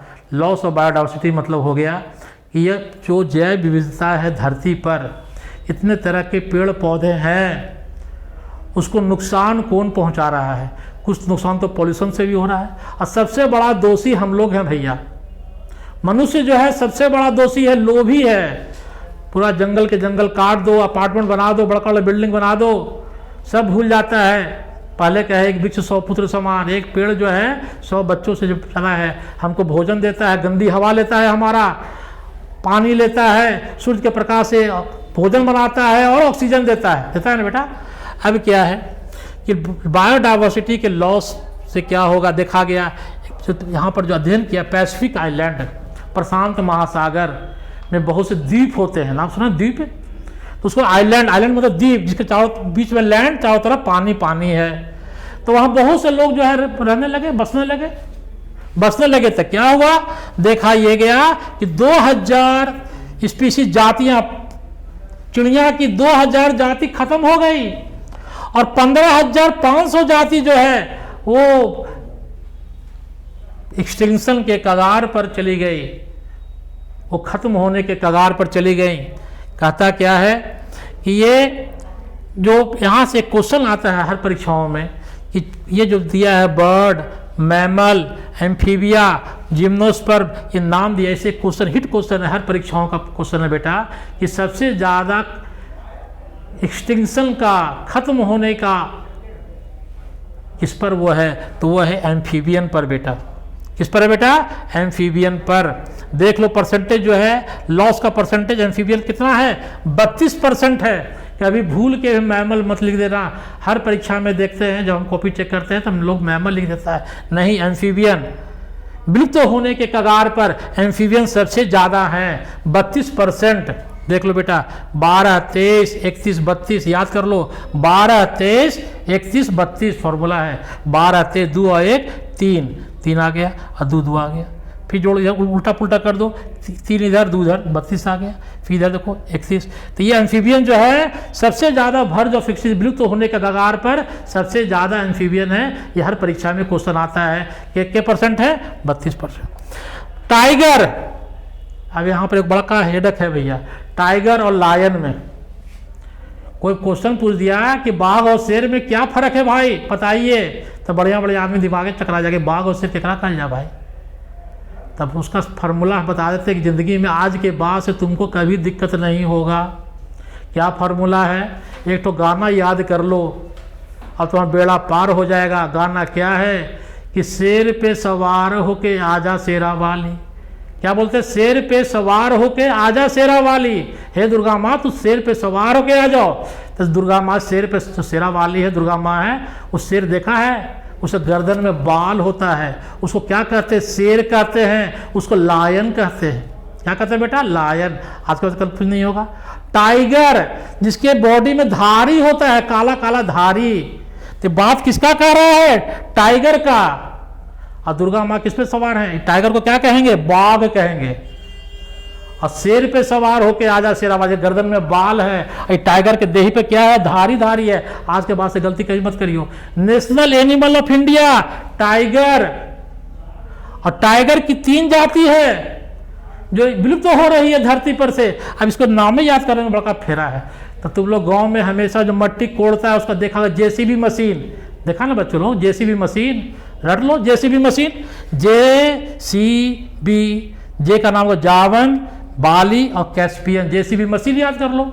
परीक्षा में वहाँ तो आंसर लिखा रहेगा ना, 35 को क्वेश्चन आएगा ऑब्जेक्टिव, उसमें तो हमको टॉप करना है। बायोलॉजी का लड़का फेल नहीं करना है, सुन लो, गया का लड़का पूरे बिहार में टॉप करना है। +2 का क्रैश कोर्स चल रहा है आपके लिए खास करके। फॉर्मूला क्या है टाइगर का, JCB हो गया। अब आगे देखिए कि कहता क्या है कि 20 साल में, 500 साल में, कहा गया वैज्ञानिक लोगों ने अध्ययन क्या किया बेटा कि 500 साल में 784 जो मुसलमान बंधु होंगे उनमें एक नंबर है 786, बहुत उसका पूज्य नंबर है 786।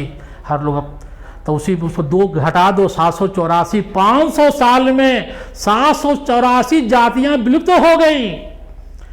लेकिन दुर्भाग्य कहो कि हम लोग आदमी, मैन का जो नीड है जब ग्रीड में बदल गया तो मात्र 20 साल में 27 जाति खत्म हो गई। कहता क्या है, यही रफ्तार रहा भैया, वैज्ञानिक लोग एक आंकड़ा लगाया, यही रफ्तार रहा तो ज़्यादा दिन नहीं, 200 साल के अंदर धरती पर से पूरी जाति जय श्री राम हो जाएगी, कहानी खत्म हो जाएगी। अब ये देखिए रिसेंटली एक्सटिंक्ट एनिमल, बड़ी कहानी, खूब क्वेश्चन आता है। ये जानवर का हम फोटो बना दिए हैं कि आपको जिंदगी में याद रहे। ये फोटो देखने से ज़्यादा याद होता है। सुन लिए कि अगला ने फलना को गोली मारा है, नहीं दिमाग में, लेकिन आपको सामने 10 को गोली मारेगा ना तो दम दिमाग में घुस जाएगा, बापा बापा। तो फोटो देख लीजिए कैसे याद होगा। इस फोटो से क्वेश्चन पूछता है, क्या पूछता है, ये इसका नाम है डोडो। तो डोडो से पूछा है कहाँ पाया जाता है, इसका क्वेश्चन है वही आता है। स्टीलर सी को कहाँ पाया जाता है दुनिया में, कोआगा, ये देख रहा है घोड़ा की तरह लगता है, ये जेबरा की तरह लग रहा है, हल्का हल्का देखिए घोड़ा की तरह लग रहा है ना। ये देखिए थाइलासीन, देखिए कैसा है थाइलासीन, देखिए ये जानवर को देखिए। अब कैसे याद होगा, एक सिंपल फॉर्मूला समझा देते हैं बेटा। एक्सटिंक्ट कर गया धरती पर से, कहानी खत्म हो गई, इसको आज नहीं मिलने वाला है। यहाँ याद करिए कैसे याद होगा, DM साहब, बड़ी खतरा है भाई, DM साहब, D से डोडो, M से DM, डोडो मॉरिशस, DM याद कर लो, परीक्षा में बेड़ा पार हो गया। DM साहब direct, district magistrate, direct management, है ना, याद कर लो। अब याद करना है, इसको कैसे याद होगा, ये बड़का फेरा है।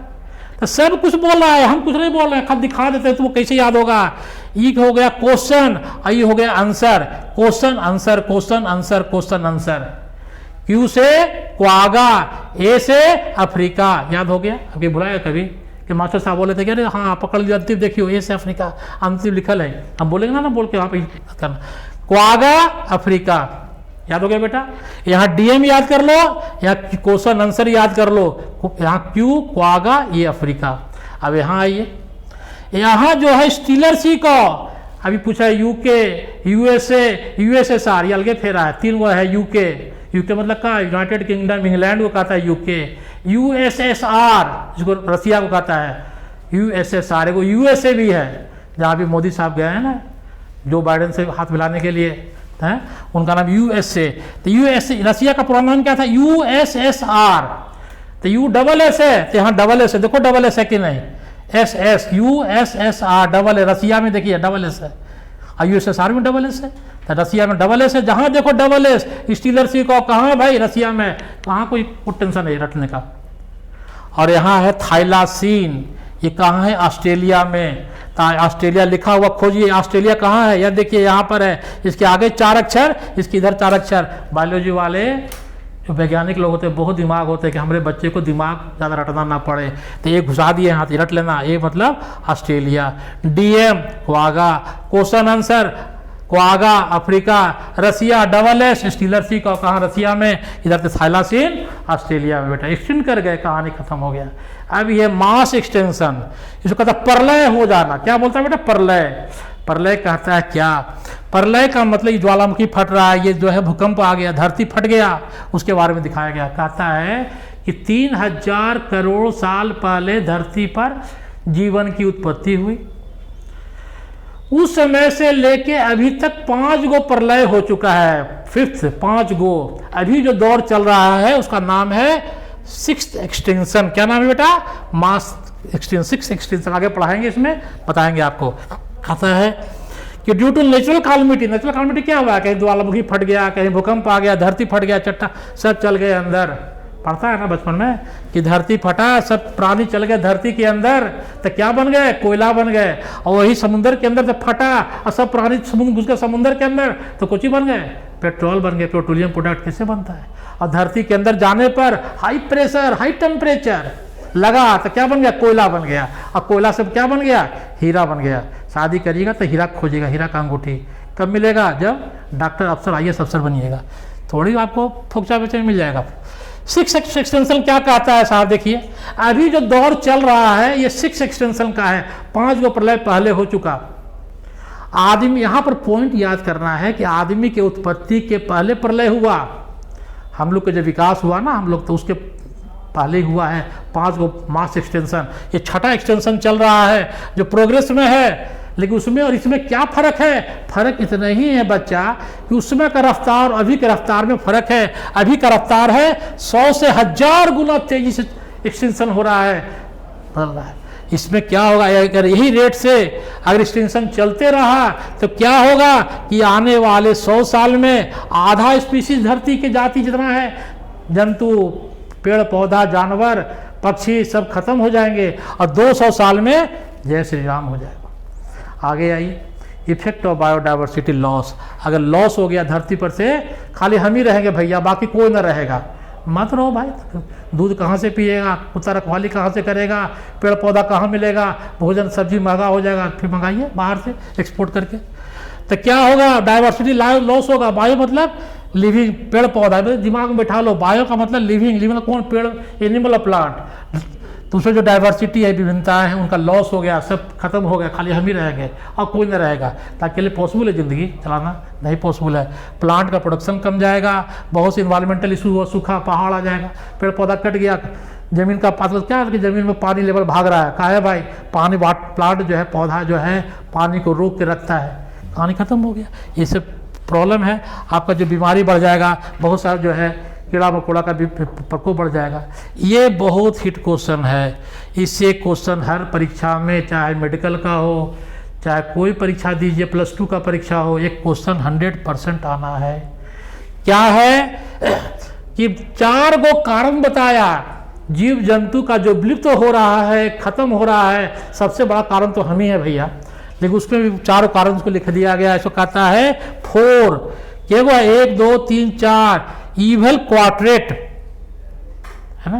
क्वेश्चन पूछेगा 4 इवल क्वाड्रेट का नाम बताइए। इवल क्वाड्रेट कौन है, क्वाड्रेट में 4, 4 कौन है भाई, तो habitat loss and fragmentation, over exploitation, alien species को एक्सटेंशन।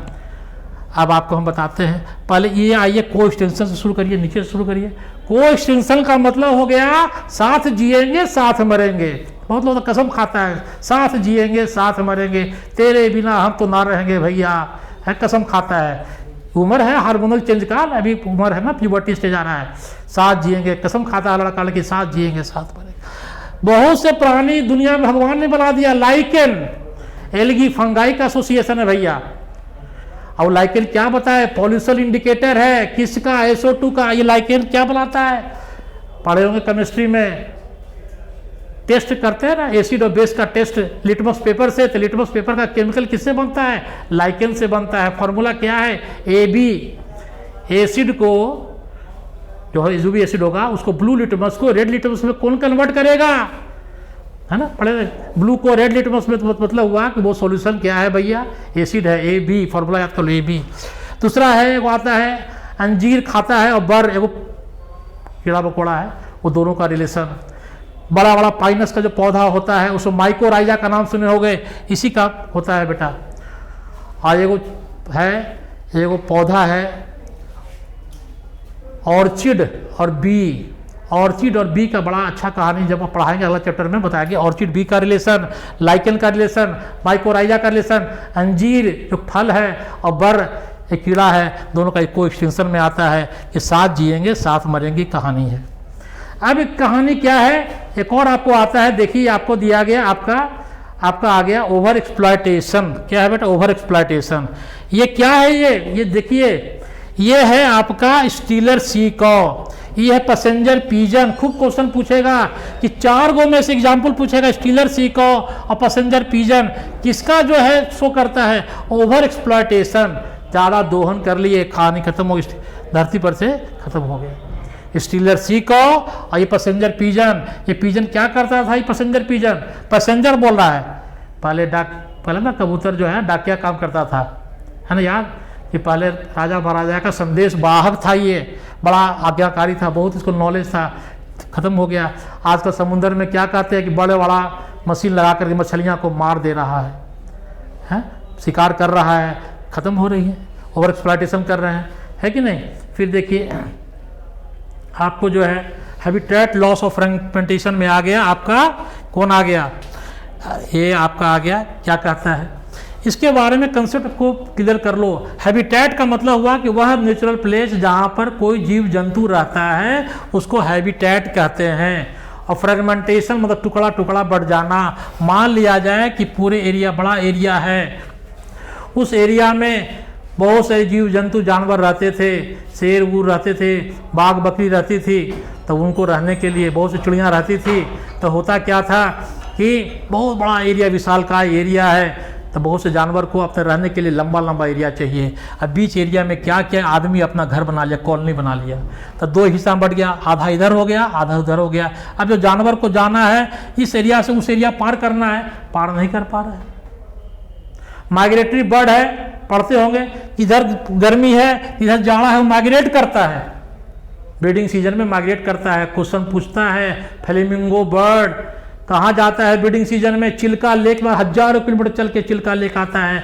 बीच में जो है आदमी अपना कॉलोनी बसा लिया, जानवर को इधर से उधर जाना है वो जा नहीं पा रहा है, और ज़मीन का टुकड़ा टुकड़ा हो गया।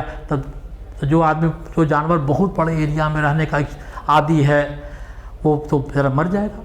माइग्रेटरी बर्ड जो ब्रीडिंग के लिए जाता था, जाड़ा इधर हुआ, गर्मी में उधर चला गया, गर्मी उधर आया, जाड़ा इधर आ गया, वो कर नहीं पाया, उनका पॉपुलेशन खत्म हो गया। वही कहता है डिस्ट्रक्शन ऑफ हैबिटेट, उनके नेचुरल हैबिटेट जो है खत्म हो गया।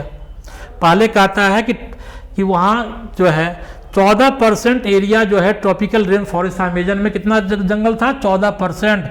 अब कट कितना हो गया, 6%।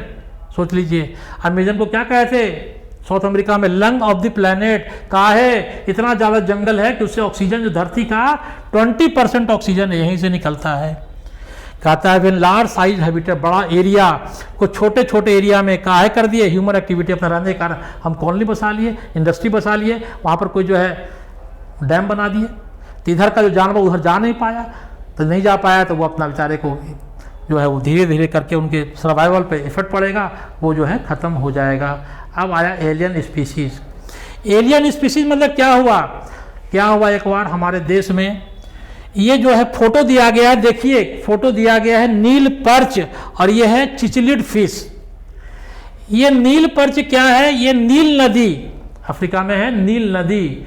नील नदी में ये मछली पाई जाती है। नील का नाम है नील, नील मतलब नील नदी से इसको निकाल करके लेक विक्टोरिया के झील में डाल दिया गया। तो लेक विक्टोरिया के झील में जो मछली थी ये वाला चिचलिड फिश, ये क्या किया, इस पर हावी हो गया, सबको इसको खा गया, पका गया। क्या किया, ये जो है introduction of Nile perch. Nile perch कहाँ से आया? नील नदी से।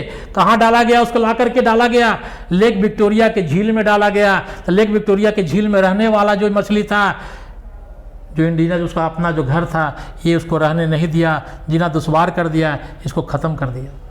और क्या देखिए साहब, और देखिए ये हमारे देश की कहानी दिखाई गई है। हमारा देश में क्या हुआ कि जमुना नदी में मत्स्य पालन में अफ्रीका से, यहाँ तो एक से एक लोग हैं, अफ्रीका से मछली निकला, अफ्रीकन कैटफिश कैलेरियस गैरीपाइनस। पहला स्टेज में याद करो बेटा, पहला स्टेज में याद करो कि अफ्रीकन कैटफिश ने हमारे इंडियन कैटफिश को खा गया। जमुना नदी में ये मछली को लाया गया, बाहर से मंगाया गया मत्स्य पालन के लिए। अफ्रीकन कैटफिश नाम है कैलेरियस गैरीपाइनस। इसने क्या किया कि जो हमारा जो नदी में जो मछली थी लोकल कैटफिश, इसको जो है ख़त्म कर दिया। रिसेंट इलीगल इंट्रोडक्शन मतलब अफ्रीकन कैटफिश कैलेरिया के पोजिंग 3 टू इंडिजिनस, देसी जो कैटफिश थी उसको ख़त्म कर दिया। याद कर लो बेटा, अफ्रीकन कैटफिश, देसी जो हमारी कैटफिश थी इसको ख़त्म कर दिया। जो नाइल पर्च था वो चिचलिड फिश को ख़त्म कर दिया। वो कहानी कहाँ का है? ये कहानी विक्टोरिया झील का है। अब आगे आइए साहब, अब आगे आई एलियन वीड्स, खरपतवार। नाम याद कर लो, कैरेट ग्रास, ये कहते हैं गाजर घास। लंटाना, देखो कितना सुंदर फूल है, ये सब देखते हो जब पानी उनी होता है ना नदी तालाब, सब खूब तेजी से फलता फूलता है। इकॉर्निया, इसे खूब क्वेश्चन इससे आता है। वाटर हाइसिंथ, इसको नाम इकॉर्निया, इसको विदेश से मंगाया गया। काहे मंगाया गया? क्वेश्चन पूछता है हर परीक्षा में। इसके लवली लीफ और लवली फ्लावर के कारण इसको विदेश से मंगाया गया। लेंटाना, ये भी विदेश से मंगाया गया। और ये जो आपका है कैरेट ग्रास, गाजर घास को पार्थेनियम कहते हैं, ये एलन स्पीसीज है, विदेश से मंगाया गया, देश में इसको लाया गया।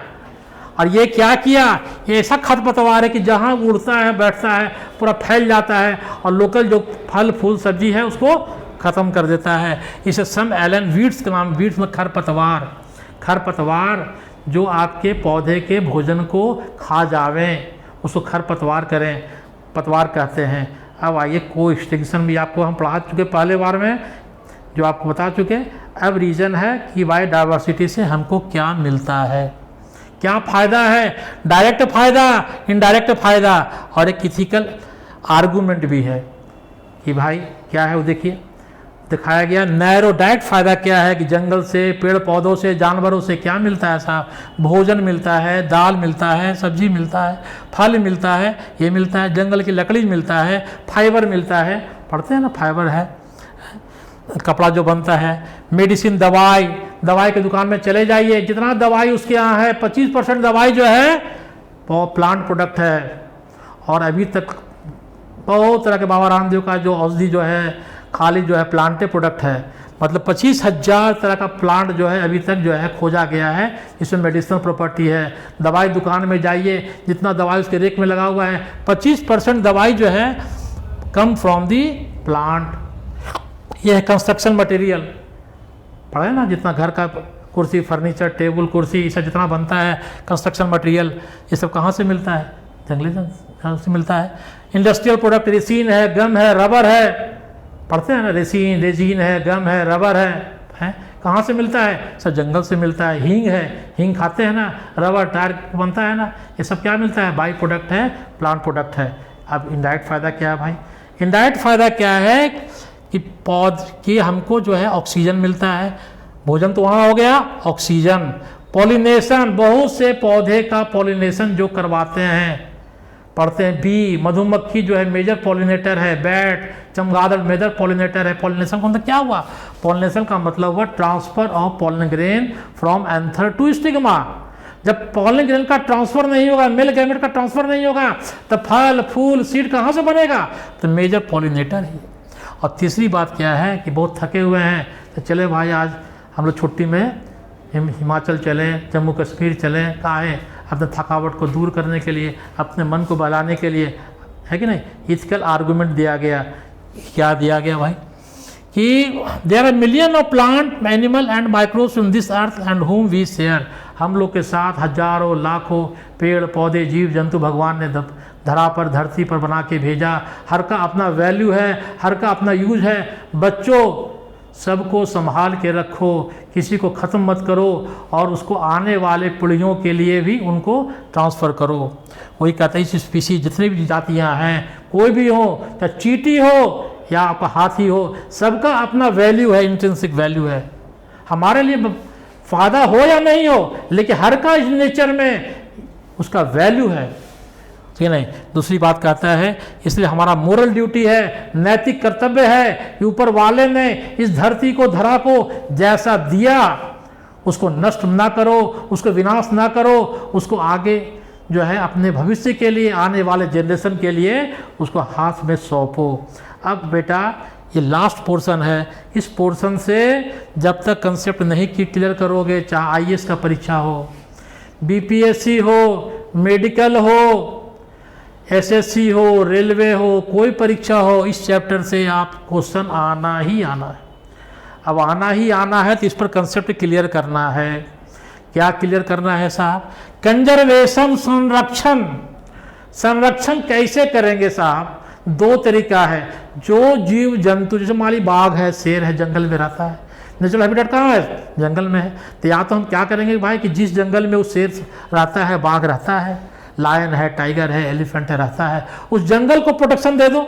एक तरीका ये हो गया। उसमें जो है ह्यूमन एक्टिविटी वगैरह करने कम दो। ह्यूमन हंटिंग के द्वारा जो है, शिकार के द्वारा उसको जान मारते हैं, पूरे एरिया को प्रोटेक्शन दे दो। तो जिस जानवर को उसके नेचुरल घर में जहां वो निवास करता है वही उसको रहने दो। उसको कहेगा इन सीटू, अपने घर में ही उसको प्रोटेक्शन दो कि बाहर वाले दुश्मन उस पर आक्रमण ना करें, ऐसा व्यवस्था बनाओ। एक्स सीटू, अगर आपको लगे कि उन पर खतरा ज़्यादा है, वहाँ यहाँ सेफ्टी नहीं है, तो उसको क्या करो, वहाँ से निकाल करके चिड़ियाघर में ले आओ, बॉटनिकल गार्डन में ले आओ। अपने नॉर्मल घर से उसको हटा करके दूसरे अन्य जगहों पर ले जाओ। एक्स मतलब बाहर, इन मतलब अपने घर के अंदर, इन मतलब अपने घर के अंदर जहाँ उसका नेचुरल निवास है, जिस जानवर का, पौधा का, उसको वहीं रखो। उसको इन सीटू कहते हैं। और वहाँ से हटा के और सेफ प्लेस में ले जाओ, उसको कहता है एक्स सीटू। क्या कहता है बेटा? Ex situ. जूलॉजिकल पार्क, चिड़ियाघर है, जू जाओ, कभी मौका लगे तो चिड़ियाघर जाओ, बॉटनिकल गार्डन जाओ, देखो कि कितने प्रकृति में भगवान जी ने कितने तरह के जीव जंतु बनाए, कितने तरह के पेड़ पौधे बनाए, उसका अवलोकन करो, उसका दृश्य अवलोकन करो। अब यहाँ पर आओ बच्चों, अब यहाँ पर आने से तुमको मैं समझा देता हूँ इन सीटू कंजर्वेशन में। यहाँ पर सबसे बड़ी बात है याद करना, और इससे क्वेश्चन, कोई ऐसा परीक्षा नहीं है जिससे क्वेश्चन नहीं आता है। अब कैसे याद होगा, इसको याद पढ़ो। तो याद करने में दो स्कूल का नाम याद करो, दो कॉलेज का बिहार में। एक कॉलेज का नाम है आरपीएस, पटना में आरपीएस कॉलेज स्कूल बहुत फेमस है, आरपीएस। और दूसरा है बीएचएस। आइए देखिए, आरपीएस, आर से हो गया बायोस्फीयर रिजर्व, आरपीएस। फॉर्मूला क्या है? आरपीएस। तुम रट लो बेटा, इन सीटू का फॉर्मूला आरपीएस है। आर का मतलब हो गया बायोस्फीयर रिजर्व। पी का मतलब क्या हो गया? National park. आरपीएस। एस का क्या हो गया? Wildlife sanctuary. कहाँ चला गया? Wildlife sanctuary. तो reserve RPS, reserve park sanctuary, reserve park sanctuary, RPS. जब आरपीएस याद कर लिए बेटा, तो एक फार्मूला और याद कर लो। वो फार्मूला है 1490-448। क्या फार्मूला बेटा? 1490-448। भारत देश में हमारी सरकार ने आर 1490-448 पूछेगा हमारे देश में केगो बायोस्फीयर रिजर्व है, तो 1490-448 रट लो एकदम। आरपीएस 1490-448, 448 सेंचुरी है। खूब प्रश्न में आता है। और तीसरा है आपका hot spot, biodiversity hot spot और ये सेक्रेड ग्रुप्स। क्या है बेटा? हॉट स्पॉट और BHS Banaras Hindu school, RPS क्या फॉर्म होता है? 2 फॉर्म होता है, RPS और बनारस हिंदू स्कूल। BH हो गया biodiversity hot spot. Hot spot का मतलब वह एरिया जहां बहुत ज़्यादा तरह की जातियां पाई जाती है, बहुत तरह का पेड़ पौधे जानवर तरह तरह के जीव जंतु पाए जाते हैं, उसको हॉट स्पॉट कहते हैं। सब पढ़ाएंगे भी आपको, देखिए अभी। तो ये आपका फॉर्मूला को याद हो गया। इंस्टीट्यूट से क्वेश्चन आता है, नाम दे देगा 4 को, कौन क्या है? तो RPS BHS याद कर लो बेटा। अब आप आगे आइए, biodiversity hot spot. Hot spot की संख्या हर परीक्षा में आता है, 34 हॉट स्पॉट हैं। पूरी दुनिया में कितने हैं? 34। हॉट स्पॉट का मतलब क्या हुआ? वह एरिया जहां स्पीशीज रिचनेस हो, मतलब बहुत तरह के जीव जंतु पेड़ पौधे पाए जाते हों। और दूसरा क्या है? एंडेमिज्म। एंडेमिज्म का मतलब हुआ वह प्लेस जहां वह जानवर केवल वही पाया जाता है, दूसरे जगह नहीं पाया जाता है। Endemism localised to a particular place, एक खास जगह पर जो पाया जाएगा उसको एंडेमिज्म कहेंगे। जो हॉट स्पॉट होता है वहाँ 2 प्रॉपर्टी होता है, स्पीशीज रिचनेस का और एंडेमिज्म का। दुनिया में केगो हॉट स्पॉट है भैया? 34 गो। फॉर्मूला क्या है? 34 244। रट लो इसको, 34 244। 244 क्या भाई? 244 कहता है ये है कि जो टोटल हॉट स्पॉट है वो पूरे दुनिया में जितना लैंड एरिया है उसका 2% एरिया कवर करता है। लेकिन 44 डिफरेंट टाइप के 44% डिफरेंट टाइप के अलग अलग तरह के जीव जंतु पेड़ पौधे उसमें निवास करते हैं। ये जो फॉर्मूला है 34 244 याद कर लो बेटा। 34 हॉटस्पॉट, पहले हॉटस्पॉट 25 था, अब बढ़ के 34 हो गया। इंडिया में केगो हॉटस्पॉट है भाई? 3 गो। इंडिया में केगो है? 3 गो। वेस्टर्न घाट पढ़ लिए, एगो हिमालय पढ़ लिए, वेस्टर्न घाट, हिमालय, एक तो इंडो बर्मा।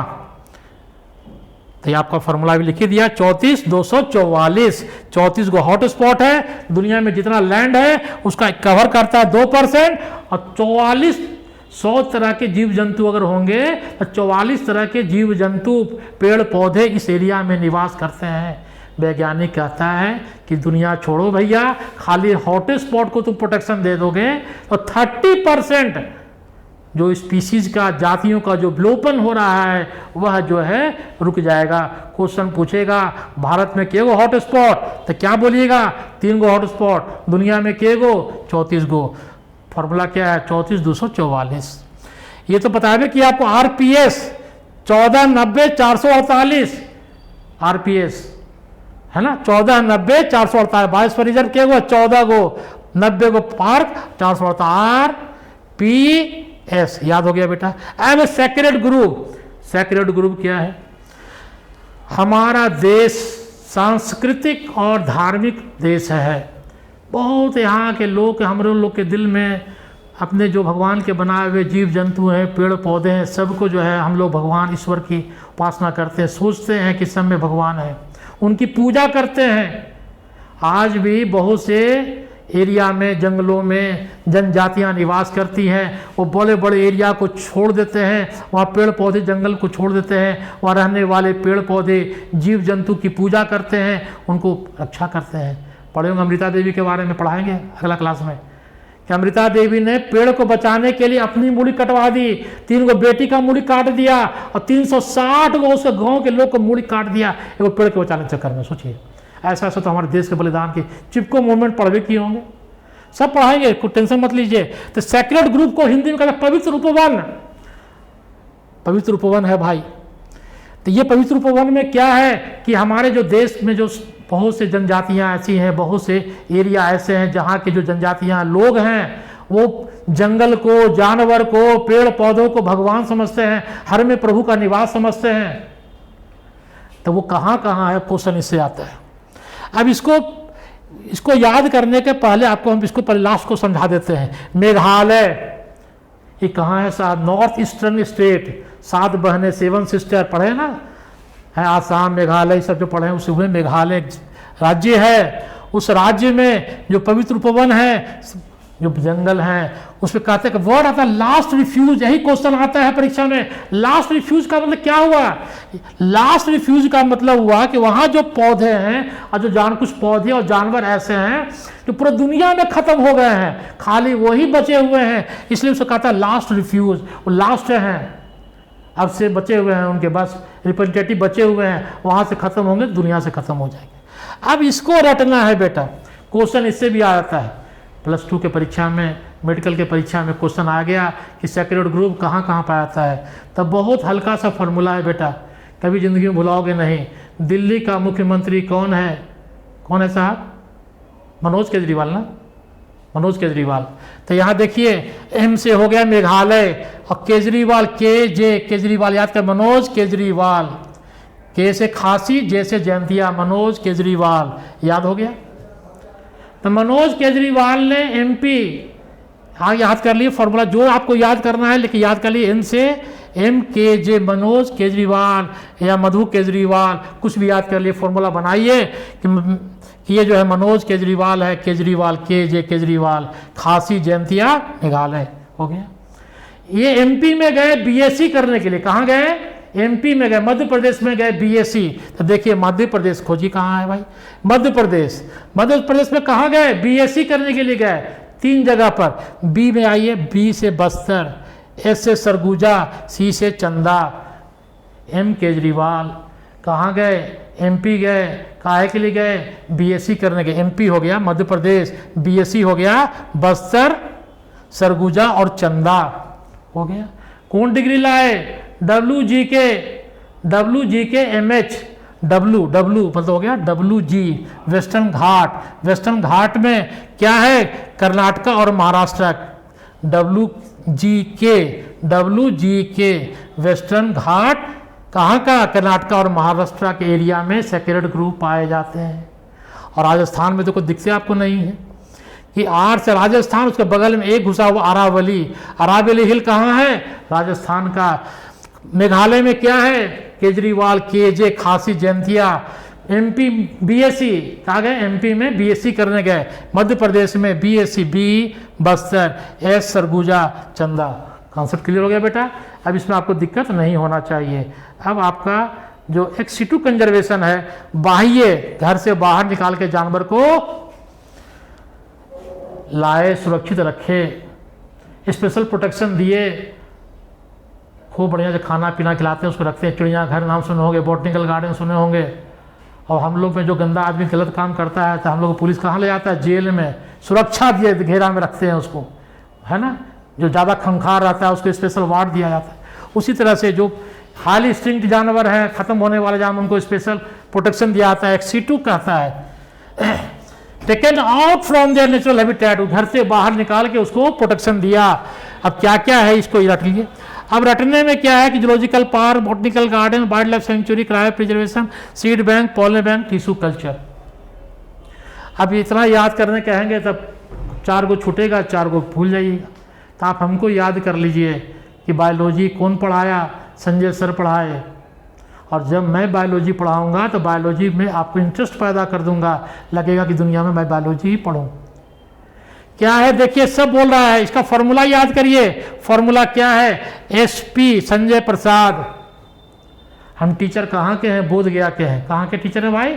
बोध गया के। संजय प्रसाद बोध गया, लिखा ना, बोध गया के टीचर हैं। क्या पढ़ाते हैं? जूलॉजी के प्रोफेसर हैं, जूलॉजी के प्रोफेसर हैं। संजय प्रसाद बोध गया में क्या के प्रोफेसर हैं? जूलॉजी के प्रोफेसर हैं। और क्या पढ़ाते हैं?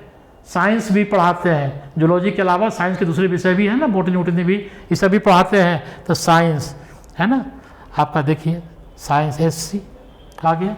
तो फॉर्मूला याद कर लिए, SP।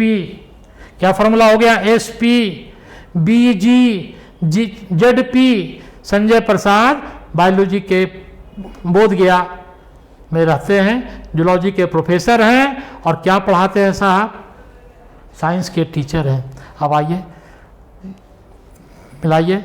S से हो गया सीड बैंक, P से हो गया पॉलन बैंक, BG हो गया बोध गया बॉटनिकल गार्डन, जूलॉजिकल पार्क, और SC हो गया सफारी पार्क। यहीं पर दिमाग लगाना है कि इन सीटों में वाइल्ड लाइफ सेंचुरी था, यहाँ वाइल्ड लाइफ सफारी पार्क है, यहाँ पकड़िएगा। दूसरा क्वेश्चन आता है सीड बैंक से, हमेशा क्वेश्चन आता है कि सीड बैंक किस में है, एक C2 में, किन C2 में, एक C2 में सीड बैंक है।